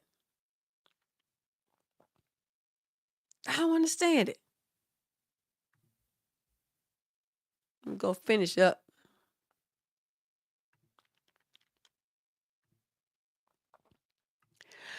In summary, the Tanakh strongly condemns bearing false witness, and this law extends to the realm of gossip and talebearing, as mentioned in Proverbs chapter 6, verses 16 through 19, which lists things God hates. It clearly links false testimony with divisive speech. Leviticus chapter 19, verse 16 commands, you shall not go about as a slanderer among your people, highlighting the destructive nature of spreading rumors and malicious information. Such actions not only damage the reputation of the victim, but also erode trust and create discord. Proverbial wisdom repeatedly warns against those who gossip about or betray confidence. Proverbs chapter 11, verse 13, and Proverbs chapter 26, verse 28, emphasizing the importance of guarding one's tongue and speaking truthfully and kindly about others. In essence, the biblical law against bearing false witness and talebearing requires us to have a higher standard of communication, one characterized by honesty, love, and a commitment to building up rather than tearing down. Israel, betrayal of trust. Sharing a secret that was entrusted to you in confidence is a betrayal of trust and a violation of a promise, whether you know it or not. I talked about a promise in my previous lesson. Trust is the bedrock of any healthy relationship. Gossip, however, thrives on broken confidences and broken trust and the sharing of private information without consent. When we realize someone has been gossiping about us or sharing our secrets, trust is shattered. Like a broken vase, it can be incredibly difficult, if not impossible, to fully restore that trust again. Proverbs chapter 11, verse 13 tells us a talebearer reveals secrets, but he who is of a faithful spirit keeps the matter confidential. You hear that? A talebearer reveals secrets, but he who is of a faithful spirit keeps the matter confidential. This person goes around slandering others, this talebearer, and revealing secrets, but someone who is trustworthy keeps the matter private. This should clearly let you know which side of the fence you are on. If you're repeating it, you aren't trustworthy. You're a slanderer. You're a talebearer. If you keep the matter private, you are trustworthy. Talebearing damages relationships and undermines the foundation of our love for each other. Remember that. We are commanded to love our neighbor as ourselves. Leviticus chapter 18, verse 18.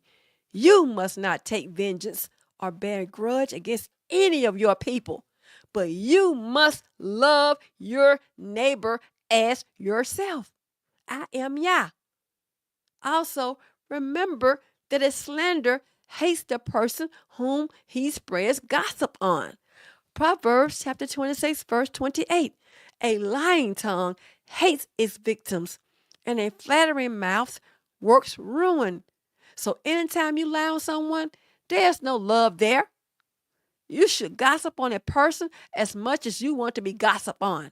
In other words, if you don't want rumors to be spread about you, then you should never ever spread rumors about others. Unhealthy and toxic. That's what gossip is. Proverbs chapter 18, verse 8. The words of a gossip are like choice morsels. They go down one's throat. This verse suggests that there's a temptation to listen to and spread rumors, as they can be exciting or titillating. However, this verse also implies that such choice morsels are ultimately unhealthy and can have a toxic effect mentally and emotionally. It warns against the allure of gossip and its potential to corrupt and divide. Key points to consider. Intent. What is the motivation behind sharing a secret? Is it to build up or tear down? To protect or to harm? Keep in mind Proverbs chapter 20, verse 19. The one who goes about gossiping reveals secrets. Therefore, do not associate with someone who is always opening his mouth. In other words, avoid anyone who talks too much or blabbermouth. Never ever tell them your secrets. Truthfulness. Is the secret true and accurate? Sharing false information is always wrong, but also sharing truthful information is as well. Consequences. What are the likely consequences of sharing this secret? Will it cause harm or benefit? Recipient. Is the person you're sharing the secret with trustworthy and appropriate? Are they able to help, or are they likely to spread the information further? So, are they able to help you, or are they likely to spread the information further? In other words, when you share a secret that you are not allowed to share, then be prepared that the person whom you are sharing it with will, in turn, share it with someone else. And don't they always do it? Think they're not going to tell. Right there and tell. And you know they're going to tell. That's why you tell. Oh, out of order. You have to be aware, Israel. You have to be aware of what's going on. This stuff is meant to harm you. It's not meant to help you in any kind of way. In any kind of way. Now let's talk about the purpose. Let's talk about that. Let's talk about the purposes behind gossip. Yes. Yeah. Misery loves company. We're going to talk about this misery all out of order. Jealousy and envy, first on the list. Jealousy and envy often fuel the fires of gossip and talebearing. Didn't you know that? People are jealous of you. They keep talking about you because they're jealous or they envious of what you have, and they don't. When someone covets what another person has, whether it's their possessions, their status, relationships, beauty, spouse, or talents, they may resort to gossip as a way to diminish the perceived value of the other person or to elevate their own standing by comparison. Make themselves feel better by tearing you down. That's what that is. Yeah, it's like crabs in a bucket. Envy can twist perceptions, leading individuals to exaggerate flaws, invent stories, or spread rumors designed to tarnish the reputation of the person they envy. By tearing others down, the envious gossiper might feel a fleeting sense of superiority or a justification for their own lack of similar blessings, beauty, talents, spouse, or loving relationships. This destructive behavior stems from a place of insecurity, misery, and discontent, where the gossiper seeks to build themselves up by tearing others down, rather than through genuine self-improvement. I just can't improve my situation. I can't go out and exercise. It's just easy for me to just tear her down. She thinks she looking good over there. Look at her. She thinks she fine. What she think? Who she think she is? Instead of improving their stank attitude or working on improving their unfulfilling life, it's easier to destroy what someone else has built. Sad part about it is they never ever consider the struggles, commitment, or sacrifices the person made to achieve their goals, their blessings, or their talents. I just want to tear down because you're miserable. No stank attitude. I mean, miserable. That's all it is. And jealous and envious. I mean, the hard work people put in behind the scenes. I can't do that. I don't care so long as I bring them down to my low level, base level, pitiful life. Ultimately, jealousy and envy create a toxic environment where truth is distorted and the mind lacks prudence or sound judgment. And as a direct consequence of their actions, relationships are damaged, all driven by the desire to possess what belongs to somebody else. I mean, evil, outright evil and sickening. That is an anti-God state of mind. Exodus chapter 20, verse 17. Put that on the screen. Another law. You think God don't have these laws? He know your wicked mind. He got you covered. You shall not covet anything that belongs to your neighbor. Anything. Coveting anything that belongs to your neighbor never has favorable consequences, nor favorable outcomes. Just told you earlier about someone carjacking, wanting what somebody else had. I just got to have your car. And they murder people over their own possessions. Armed robbery, breaking into people's houses and everything. It's a shame. I always tell people it's a shame when someone dies over their own property. Something they own. They were hard to get. And somebody else, I just got to have what you have. I can't get out and work for it. I can't be a better person and go out there and then, and be seen so I can get this man. No, I'm just going to be jealous of her man because I want her man. I don't want to see her with that man. I don't want to see him with her. They think they got it going on over there. That should have been my wife. That should have been my husband. Evil. Let's talk about misery. That's the next on the list. Told you I got you covered. Talking about the purposes behind gossiping. Misery is number 2. Misery in one's own life can be a powerful motivator for gossip and talebearing. You heard of the phrase, misery loves company? When individuals are struggling with unhappiness, dissatisfaction, or pain in their life, they may seek a sense of connection or control by focusing on the perceived flaws and misfortunes of others. We'll sit down and talk about other people. Get with other miserable people so they can talk about other people. Idle mind, devil's workshop. Nothing better to do than gossip. And they think they know. That's why I said perceived flaws and misfortunes. They don't know what's going on behind closed doors. That's what you see. So you perceive it to be a flaw or a misfortune. Somebody might have given their car back to the dealership because it kept breaking down. But now she got taken away from her. I saw him come and get it. You don't know the truth.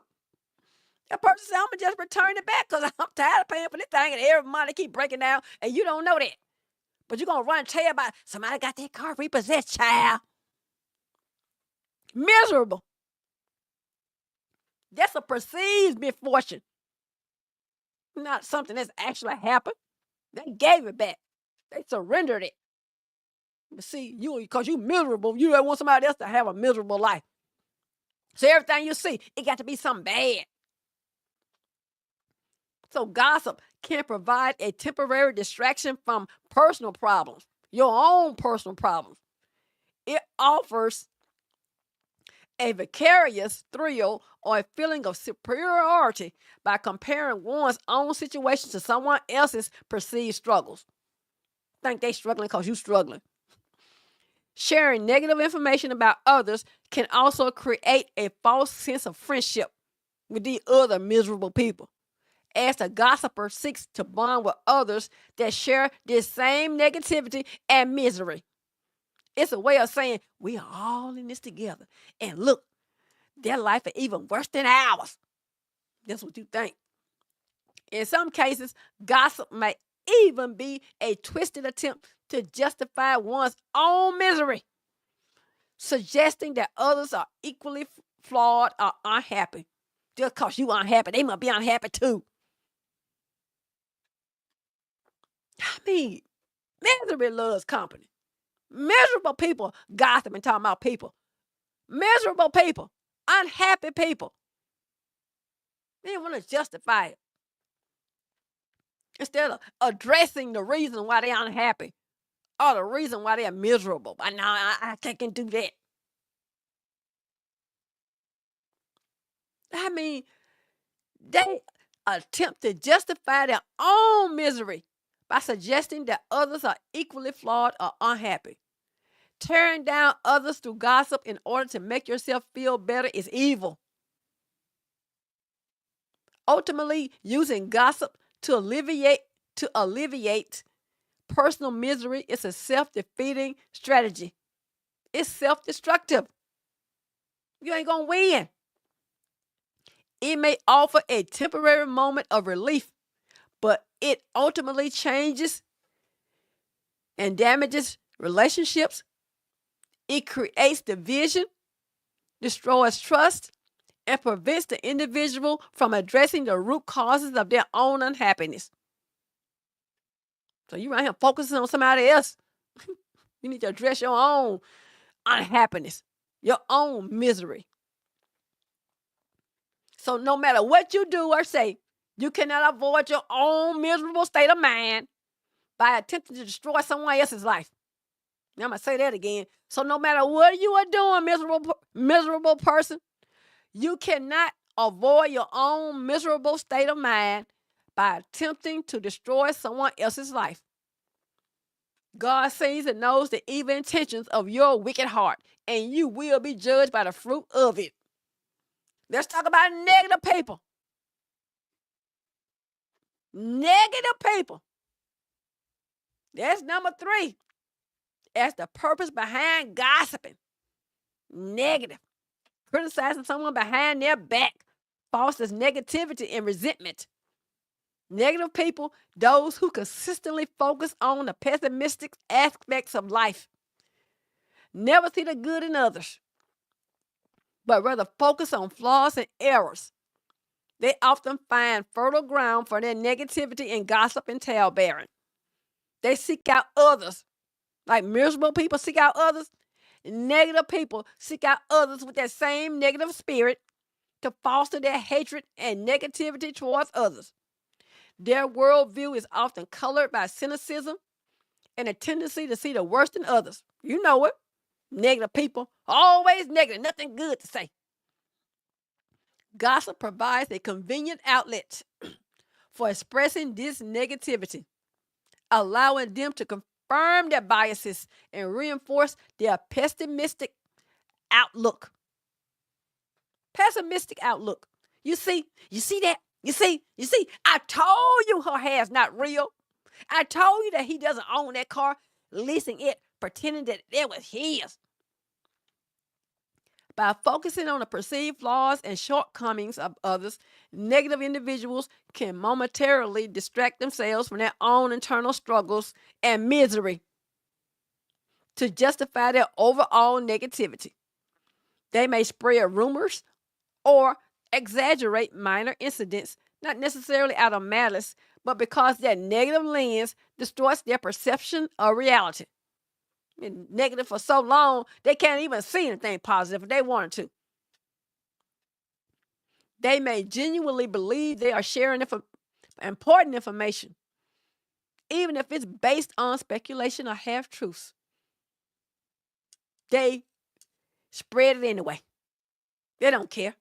Tell the truth, tell a lie. They gonna come with it. Furthermore, negative people often gravitate towards other negative people, just like miserable people.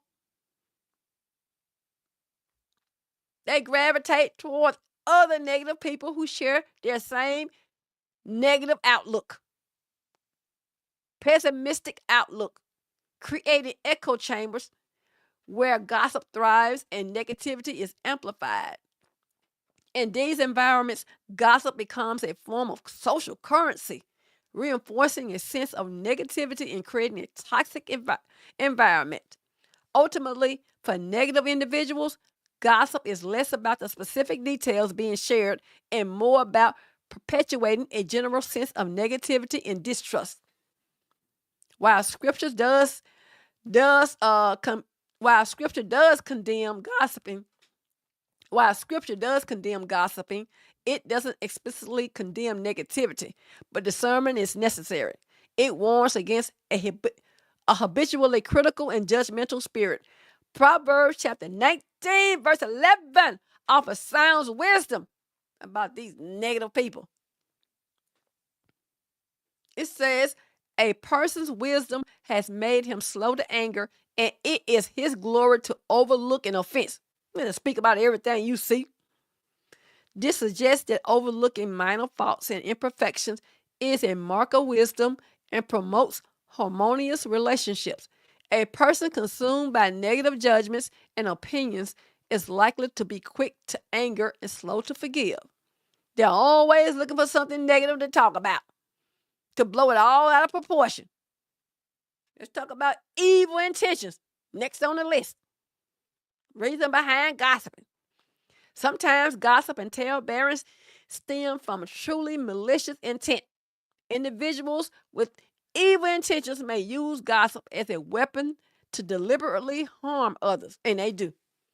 This could involve spreading false rumors to damage someone's reputation, manipulating information to create conflict, or using gossip as a form of social sabotage to isolate and ostracize a victim.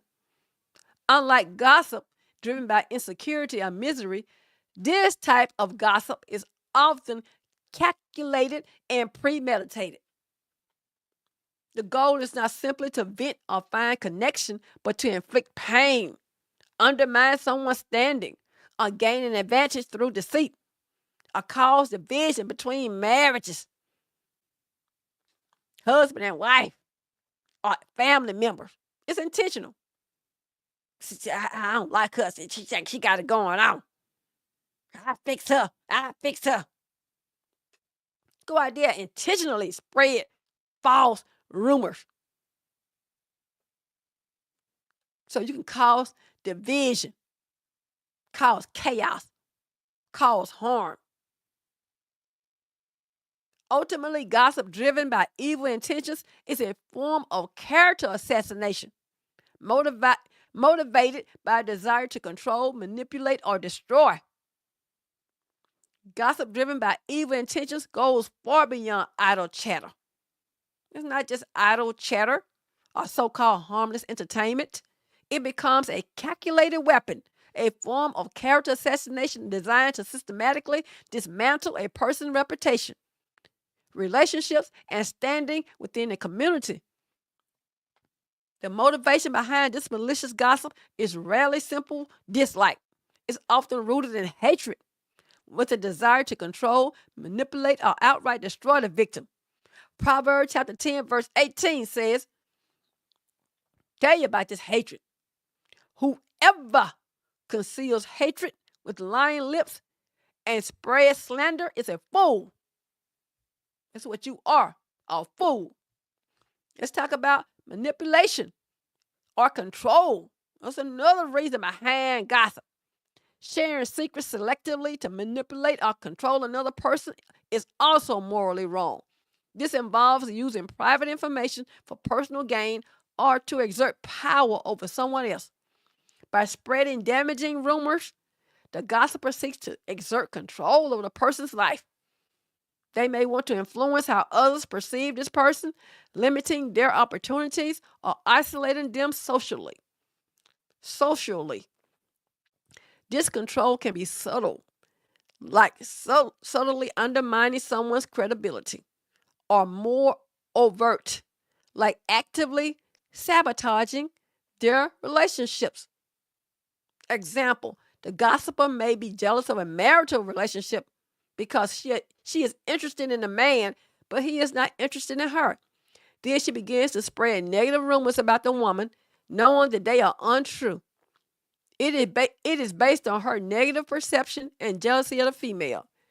Then, or if the relationship doesn't work, she begins to speak negativity by saying, I told you it wasn't going to work.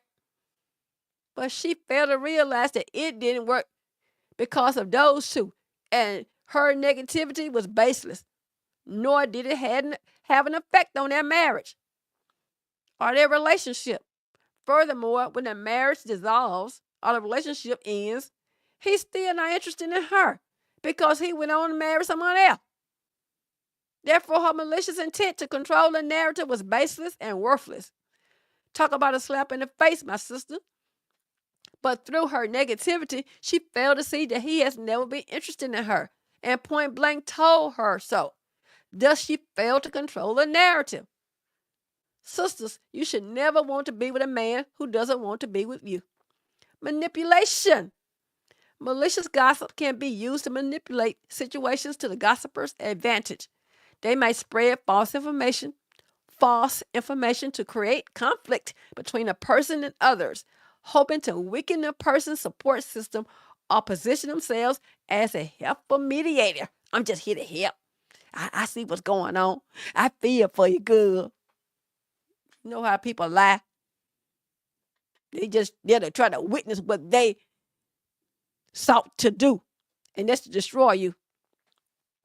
This manipulation can be used to gain power, influence, or resources at the person's expense. Destruction. In its most extreme form, malicious gossip aims to completely destroy the person's reputation and social standing. This can involve spreading outright lies, exaggerating minor flaws, or twisting truths to paint the person in the worst possible light. The goal is often to inflict emotional pain, isolate the person from their spouse, family, friends, or congregation, and even damage their career or personal life. This destructive intent can be driven by deep-seated resentment, envy, or a desire to control or to seek revenge. The insidious nature of this type of gossip lies in its ability to operate in the shadows. Rumors and innuendos can sometimes be difficult to trace back to their source, making it hard for the person to defend themselves. The whispers and insinuations can erode trust and create doubt, even if there's no concrete evidence to support the claims. This makes character assassination by gossip a particularly damaging and difficult form of attack to counter. You see, Israel, I'm going to show you what's in you. It is a sinful behavior that festers in every community, congregation, family, workspace, and it shouldn't be so among Israel. It is wicked and evil. Some people use gossip as a form of entertainment. For some, gossip serves as a form of entertainment, a way to inject drama and excitement into their otherwise mundane lives. Sharing juicy tidbits about others can create a sense of shared knowledge and belonging within a group, fostering a temporary bond through the discussion of someone else's affairs. You heard that? Someone else's affairs. It's not yours. This type of gossip often focuses on sensational or scandalous details, exaggerating minor flaws or misfortunes for dramatic effect. The gossiper may not necessarily harbor ill will towards the victim, but rather views them as a source of amusement, a character in a real-life soap opera.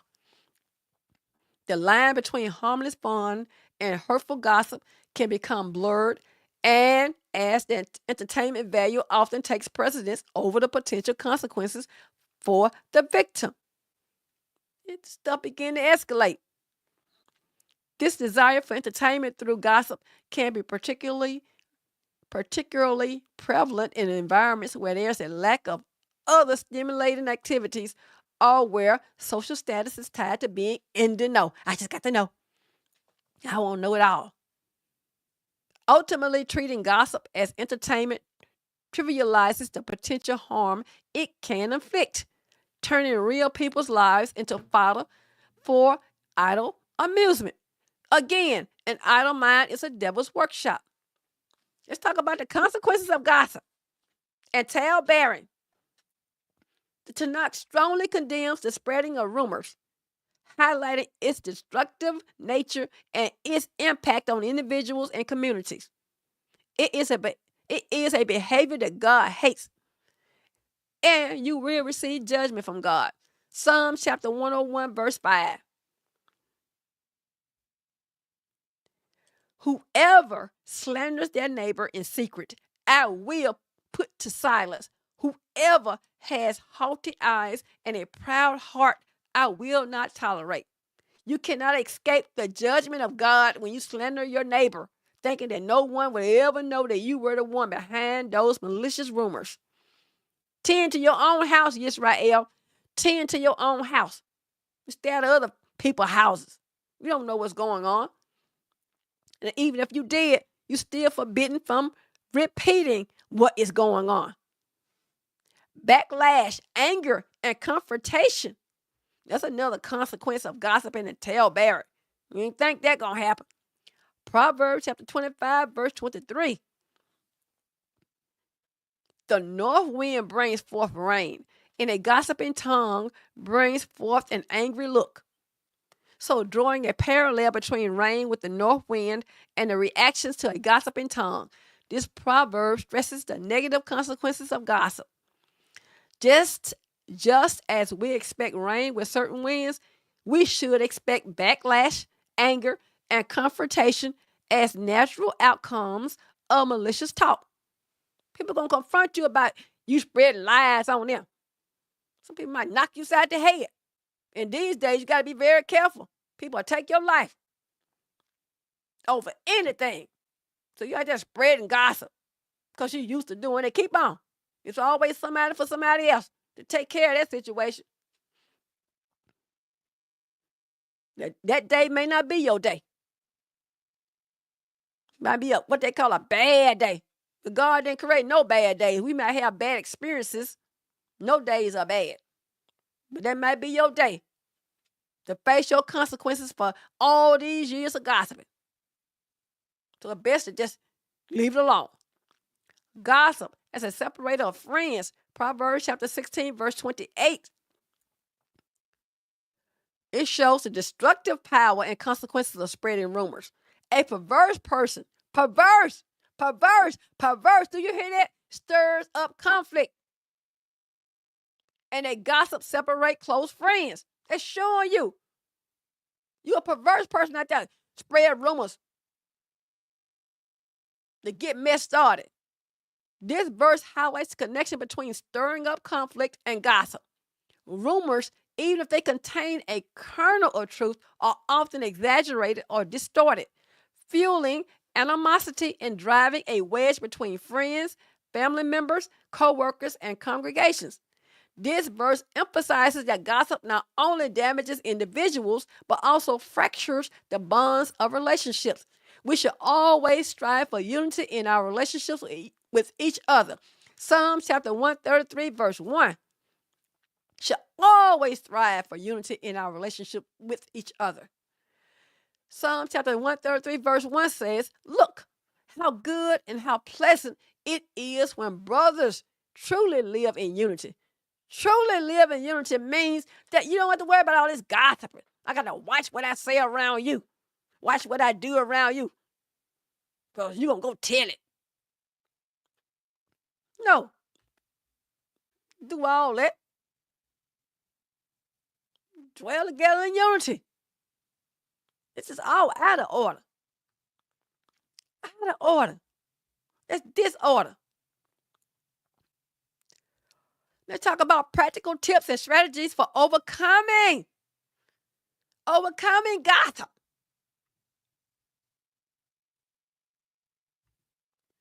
How to overcome gossiping. Some people might have a problem.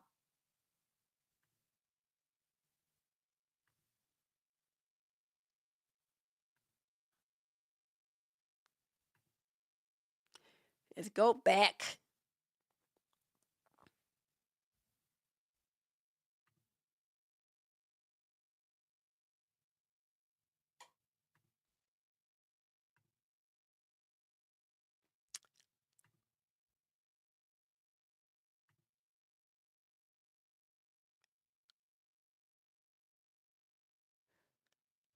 We're going to talk about self-control. First on the list. Practical tips and strategies for overcoming gossip. Self-control. The reins of our tongue.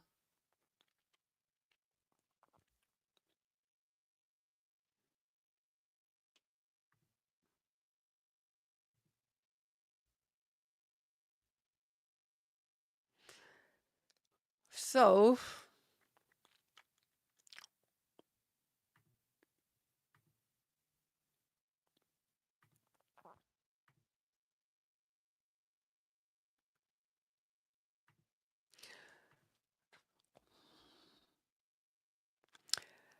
practical tips for overcoming gossiping. Self-control, the reins of our tongue. Self-control is the foundation upon which healthy communication is built. It's the ability to manage our emotions, impulses, and reactions, especially when tempted to gossip. Without self-control, our words can become weapons fueled by anger, frustration, or defensiveness. It can cause irreparable damage to relationships. We begin to lash out at people because we may feel angry, unhappy, or lonely. We temporarily take our mind off of our situation by focusing on tearing down others through gossip. Importance. Self-control allows us to pause before we speak, to consider the potential impact of our words, and to choose words that are constructive. To choose words that are constructive rather than destructive. It helps us to avoid saying things we will regret later. Cultivating self-control. Cultivating self-control is an ongoing process that requires self-awareness, practice, and a willingness to take responsibility for our actions. It involves recognizing our triggers, identifying the situations or people that tend to engage in gossiping, thus limiting your time with them or avoiding them altogether. Practicing emotional regulation, developing strategies for managing our temptation to gossip in healthy ways, such as deep breathing, mindfulness, or taking a break from social media, texting, phone calls, etc., whichever one is your trigger. Thinking before speaking, pausing to consider the potential impact of our words before we say them and how they may get back to the person you are gossiping about. Taking responsibility for our words, acknowledging when we have spoken rashly or unkindly, and making amends when necessary. Proverbs chapter 15, verse 28. The heart of the righteous weighs its answers, but the mouth of the wicked gushes evil. This verse highlights the importance of thoughtful speech, considering the impact of our words before we utter them. Self-control allows us to engage our minds before our mouths, ensuring that our communication is intentional and constructive. Mindful communication. Mindful, commu- Mindful communication involves paying attention to the present moment, both to our thoughts and feelings and to the words and emotions of others. It's about being fully present in our interactions, listening with empathy, and responding with intention instead of revealing secrets. Importance.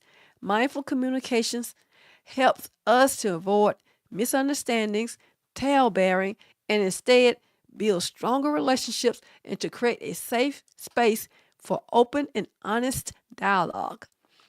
Practicing mindful communication, active listening, paying close attention to what the other person is saying, both verbally and non verbally, and seeking to understand their perspective instead of jumping to conclusions. Empathy, putting ourselves in the other person's shoes and trying to understand their feelings and experiences. Non judgmental communication, refraining from criticism, blame, or defensiveness. Clear and concise language, expressing our thoughts and feelings in a way that is easy for others to understand. Proverbs chapter 15, verse 23. A word fitly spoken is like apples of gold in settings of silver. This verse beautifully illustrates the value of carefully chosen and timely words. Mindful communication involves considering the context and delivering words that are appropriate and helpful.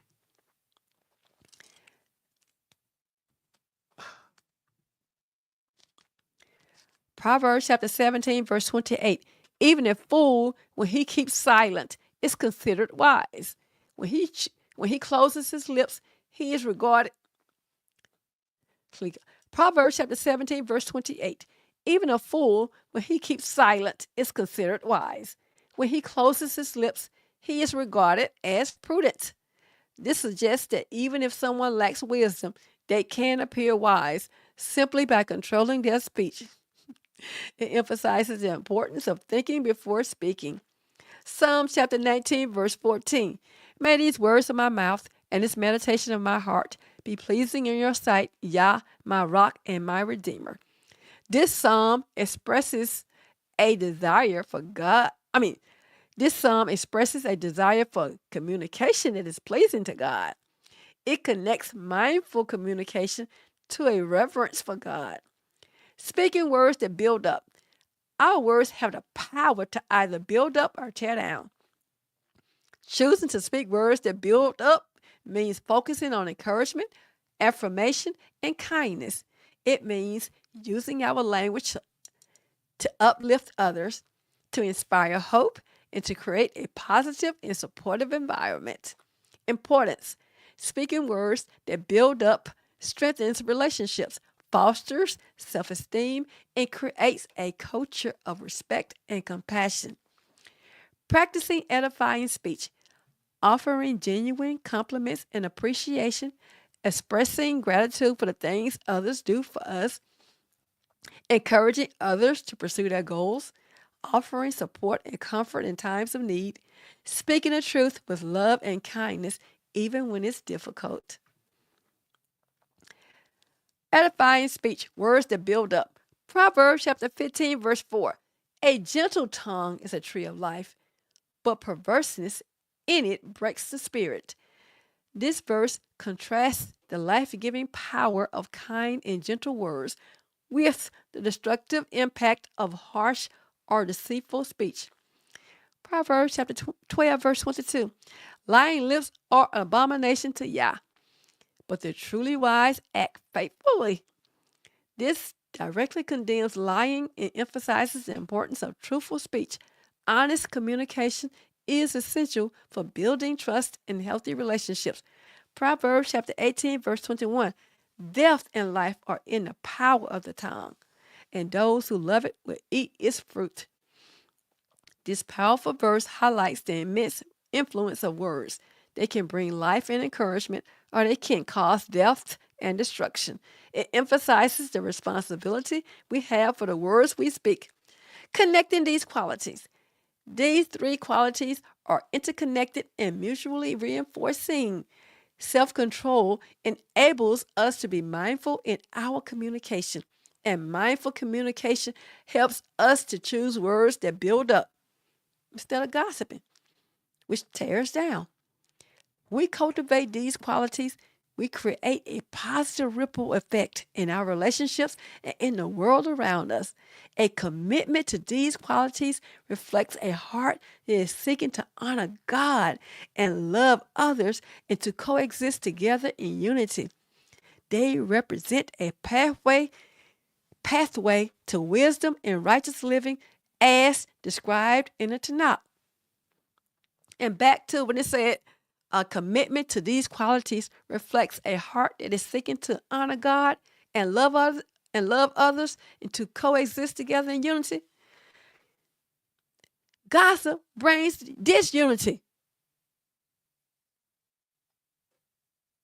It don't bring you together. It drives you apart. So we need to do things that reflect the heart that is seeking to honor God, to love others, and to coexist together in unity instead of disunity. To summarize, self-control, mindful communication, and a commitment to speaking words that build up are essential for creating healthy and fulfilling relationships.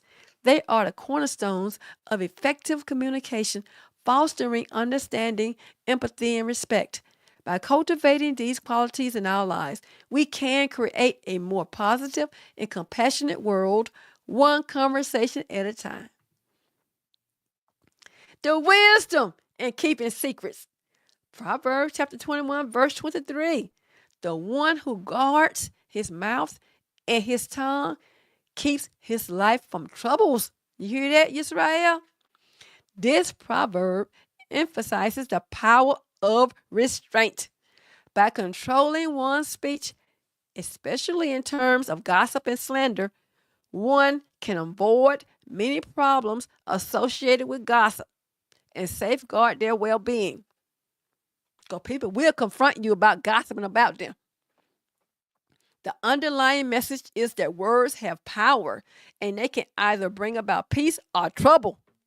Which one do you want? Gossip about somebody else, here trouble come. Keep gossiping. You're going to gossip about the wrong person.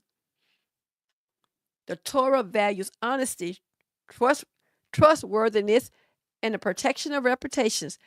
And these principles should guide our decisions about sharing confidential information. Psalm chapter 34, verse 13. Keep your tongue from evil and your lips from speaking guile.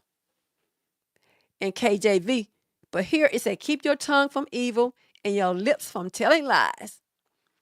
Proverbs chapter 10, verse 19. When words abound, transgression is inevitable. But the one who restrains his words is wise. The wisdom here is straightforward. The more we talk, the more likely we are to err. Blabbermouth. Exercising restraint and speaking less can prevent many pitfalls, especially those associated with gossip and slander. It suggests that it is wise to be careful with our words and to avoid excessive talking, especially when it comes to sensitive or potentially harmful information. It also implies that prudence and discretion are essential in preventing the spread of rumors. Proverbs chapter 13, verse 3. The one who guards his words guards his life. Whoever is talkative will come to ruin. That's self-explanatory. Psalm chapter 50, verses 19 through 22. You do damage with words and use your tongue to deceive. You plot against your brother. You slander your own brother. When you did these things, I was silent. So you thought I was exactly like you. But now I will condemn you and state my case against you. Carefully consider this, you who reject God. Otherwise, I will rip you to shreds and no one will be able to rescue you. God got you covered. Because it's a shame when you slander your own brother, all in the family acting a fool. God said, when you did these things, I was silent. I'm just going to see how far you're going to go with this. Do you think it's not a God that exists, that sees all these things, knows all these things?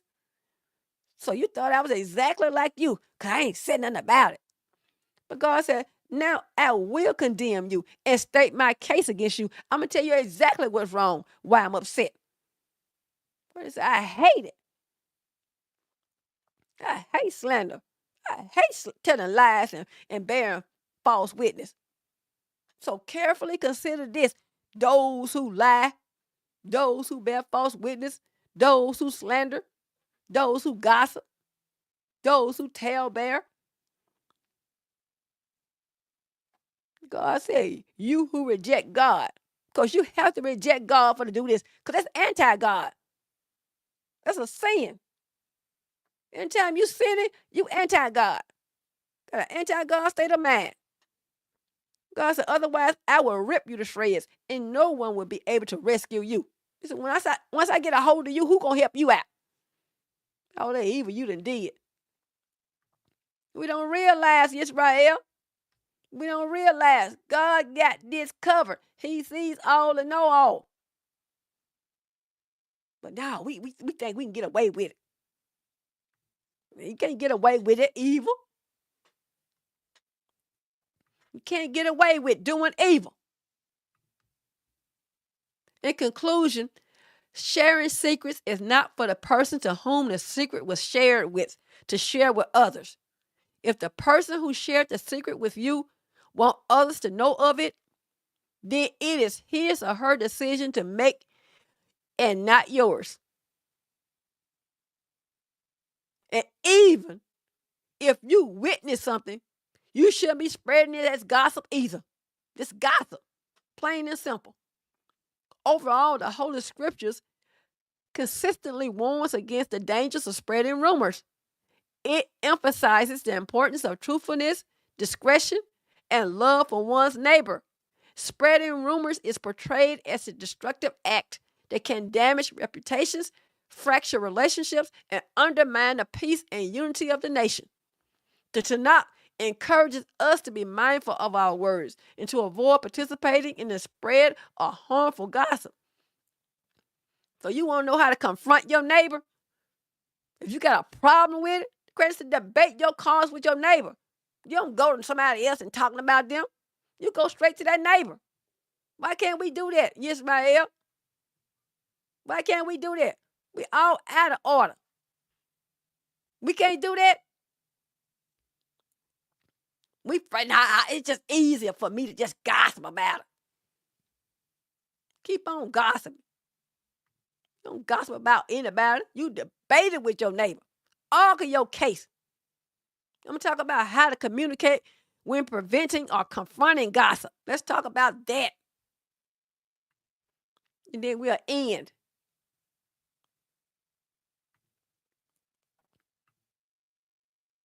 How to communicate when preventing or confronting gossip. Direct communication is the key. Proverbs chapter 25, verses 9 and 10 encourages direct communication and conflict resolution. It suggests that most disagreements can be resolved through open and honest dialogue between the parties involved. Not everybody else, not the whole family, not going through the family telling everybody what's going on, going through the congregation telling everybody what's going on. I got to tell it so everybody knows she the problem. It offers guidance on resolving conflict directly. You don't go involve all these other non-parties to the party. It's a principle that can help prevent gossip from taking root. But I want to have some witnesses to what's going on. You don't need all of that. When you argue a case with your neighbor, do not reveal the secret of another person, lest the one who hears it put you to shame, and your infamy will never go away. These verses offer valuable wisdom regarding conflict resolution. You want to know how to resolve some conflict? Right here. These verses offer valuable wisdom regarding conflict resolution and the importance of discretion. You don't go letting everybody know. You don't need to let everybody know. I just got to tell them. That's a form of gossip. Want everybody in on what's going on. It's private. Verse 9. Let's break it down now. These verses, these phrases too. Argue your case with your neighbor himself, and do not betray the confidence of another. So the phrase, argue your case with your neighbor himself, this phrase emphasizes the importance of direct communication. If you have a disagreement or issue with someone, the best approach is to address it with them directly. Not going telling everybody, I had to tell him more, let him know what's going on. You don't need to do all of that. It said, argue your case with your neighbor himself. Ain't that go to the more, right? So this phrase emphasizes the importance of direct communication. If you have a disagreement or issue with someone, the best approach then he said go to these other people, is to address it with them directly, rather than to gossip about it or involving others or allowing the situation to fester. This allows for open dialogue, clarification of misunderstandings, and the possibility of finding a resolution together. You can forgive and move on, or you can agree to disagree and move on. Nevertheless, the best solution is to confront the person when the opportunity allows. You go out and telling everybody you angry with Sally and stuff. They're going to add to it. Why she angry with it? Child, girl, she must be messing with that woman's man. And that's a lie. You added it. And when you debate with them, it's that do not betray the confidence of another. You don't go in and talk about what somebody else did. Are you talking about your situation, but you're going to talk about somebody else's situation? All out of order. This warns against revealing private information or secrets that have been shared with you. Even in the context of a disagreement or argument, it's crucial to respect confidences and avoid using personal information as ammunition or leverage. In other words, someone is calling you out for your backbiting, your talebearing, your slander, or your lies. Then, in order to avoid accountability, you lash out by saying, well, Sally said the same thing about you, and you ain't said nothing to her. Or Jane and Mary were talking about you too. When you bringing them into a situation that's already volatile. That's why a lot of people at these congregations fall out from each other. It'd be a full congregation. Next thing you know, you come back a year or two later, and where about it? Everybody took their sides. Nobody took God's side. Everybody fell out and they decided, I'm going to go this way and I'm going to go my own way. I'm going to get my own thing together. I'm going to get on YouTube and start my own group. Look at Israel. I mean, that's what's happening. Falling out. Then when they leave, they got to go gossip about what happened. I just got to tell it so nobody else won't go over there. You might have been a problem, my sister. You might have been a problem, my brother. But you see them as the problem. No accountability at all. You know how ignorant we can be? Just ignorant. Because we are perfect. We're more righteous than God. And FYI, when you gossip, just be prepared to be confronted by the person who is being gossiped about. You don't never consider that, do you? Be prepared to be confronted by the person who you are gossiping about. See how that gonna end. I'll teach you a thing or two. You start backtracking. See, I heard, no, you still spread it as if it was true. See, I knew it wasn't true. I was just saying no. You start backtracking. Proverbs 25:10. Lest he who hears it put you to shame, and your ill repute have no end. You think you finna tell them something? They got something for you. Lest he who hears it put you to shame. This highlights the potential consequences of not following the advice in verse 9. If you involve others in your dispute or betray confidences, you risk being publicly shamed or embarrassed 2 times over. People may see your actions as messy, inappropriate, untrustworthy, malicious, evil, or wicked. And it is. Then you become the target of gossip, backbiting, slander, and lies. And then word gets around about your character and your inability to control your tongue. You reap what you sow. Yeah, teacher. And your ill repute have no end. This emphasizes the lasting damage that can be done to your reputation. Once you've been revealed as someone who gossips, betrays confidences, or unnecessarily involves others in your personal matters, it can be difficult to regain trust. And respect. People start to avoid you like the Black Plague and leave you out of gatherings, friendships, family get-togethers, vacations, outings, etc. People don't want to worry about safeguarding private matters when you're around. They would just, and they got to watch everything they say and do when it would be easier to just leave you out of any plans. Respect for confidences. The verse stressed the importance of respecting confidences and avoiding gossip. Even in disagreements, personal information should remain private. Protecting your reputation. The verses highlight the importance of protecting your reputation.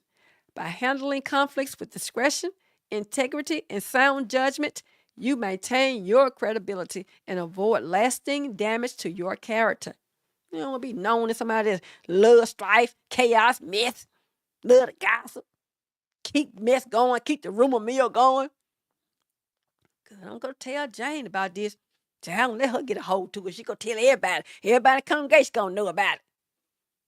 And they don't realize some people just want to be private. Some people are private with their information, private with their lives. They're not all on YouTube telling everything, all on Facebook, all on Instagram.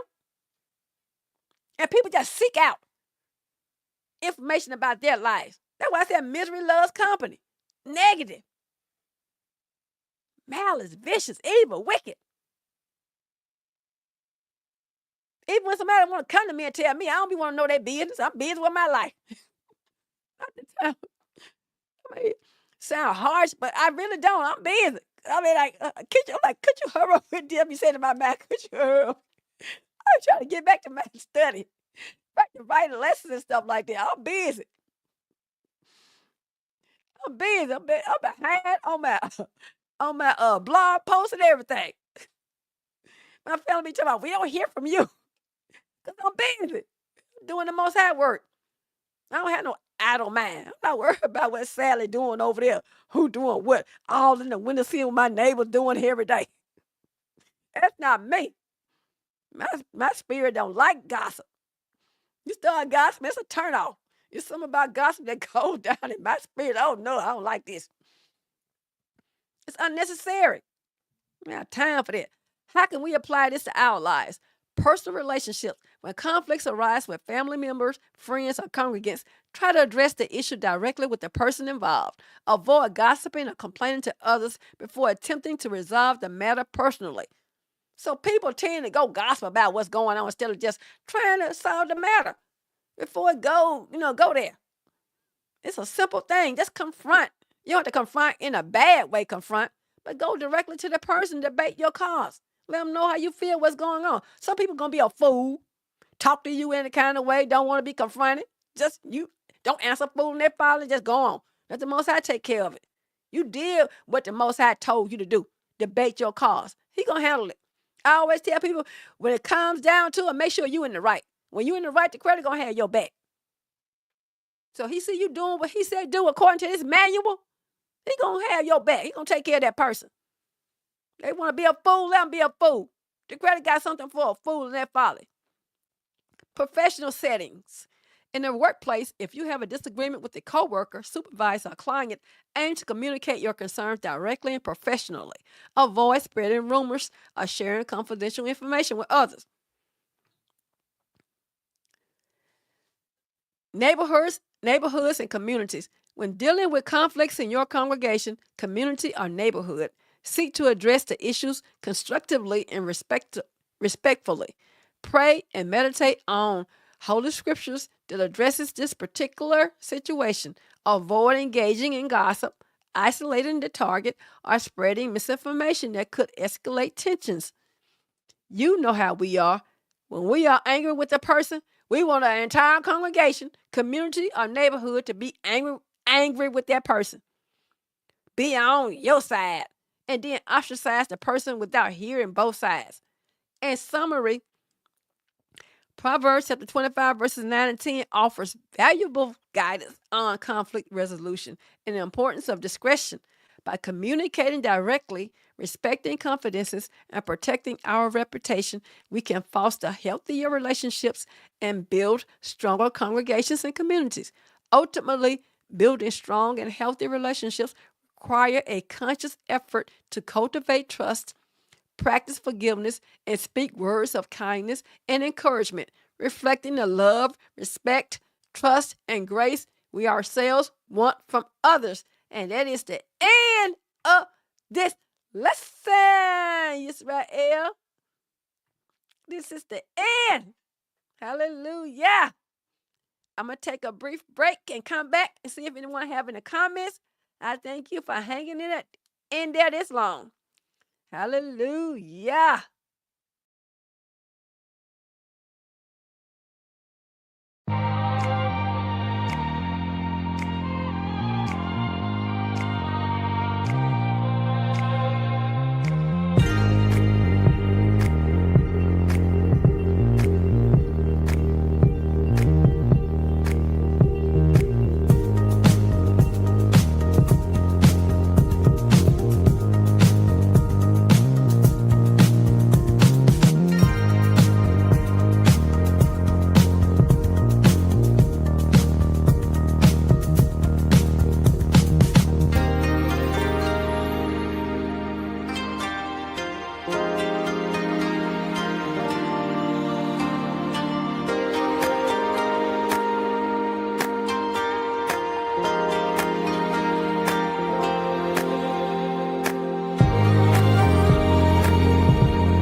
And I am back. Get the comments. Shalom, Miss Parker. Peace and blessings, call Yisrael.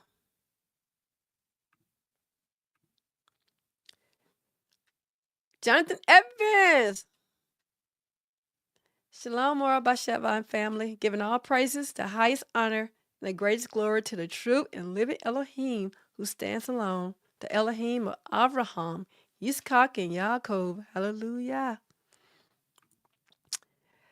Shalom, Jonathan Evans. Peace and blessings to you. Great to see you in the chat. Thanks for consistently supporting the channel, and may the blessings of the Most High Yah continuously rest upon you. I don't see any comments, other comments. No questions? I'll get ready to close out. I thank you all who have joined me tonight, as well as those who will see this lesson in the future. Talebearing. May the blessings of the Most High Yah rest upon you guys. And may you guys have a blessed Holy Shabbat day tomorrow, the 7th day.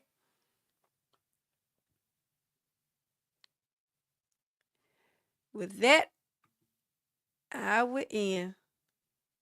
Shalom, shalom.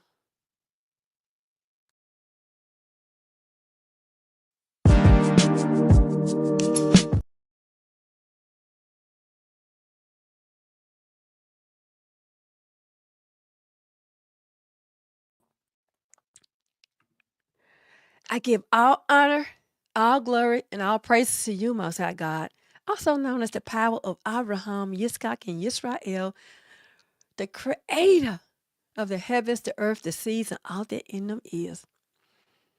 As this Bible study has come to a close, I thank and praise you for giving us the opportunity to learn, the capacity to understand, and the willingness to increase our knowledge of your laws through the testimonies of your prophets, the ancient messengers of our forefathers. The opportunity to teach your word, which are your laws, and for us to be a light and to delight in your laws. If a man walks therein, he should live. I pray that you protect us, guide us, and strengthen us with all the necessary tools to encounter our trials and tribulations each day. I thank you for the knowledge we obtained in class and that you bless us to be able to impart our knowledge for the benefit of others as we serve you. Help us to be prepared for the challenges we face each day, to be open to giving of oneself to further your service, to be responsible in all we do, to be accepting of our differences, to be kind in our thoughts and words, to be aware of our talents that can be used to glorify you in righteousness, and to help us to be the best possible version of ourselves. I also thank you for all those who are in attendance, Chantel B. and Jonathan Evans, as well as all those who came ready to learn, that those unseen faces, as well as those who will see this message in the future. You who has imparted me with this knowledge to bring forth unto them, I pray that you continuously bless me with the skills, wisdom, knowledge, and understanding of your word, which is needed to teach this Bible study, and that you bless all of us exponentially for setting aside time each week to study your holy scriptures.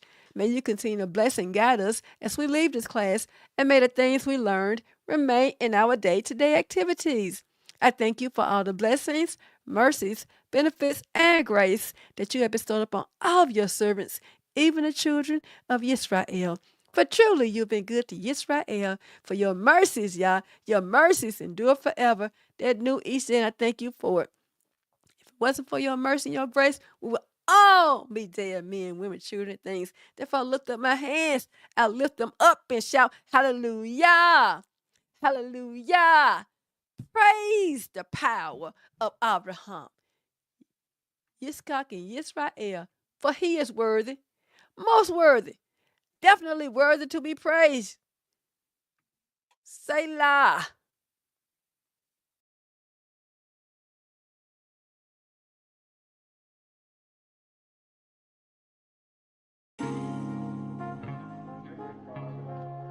Putting God back into our relationships. Weekly Bible study series with Maura Bathsheba on Fridays at 8 p.m. Central Standard Time. The first week, the law and the testimony. The relationship series. The second week, learn not the ways of the nations. The third week, jewels of wisdom, the blind leading the blind, the leaders cause the people to err.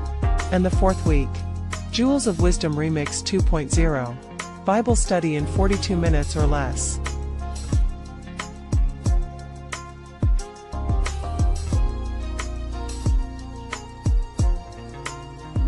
Let's talk scripture. After hours Bible study chat with Maura Bathsheba. After the Bible study ends, let's keep the conversation going.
This has been a 12 Tribes Strong presentation.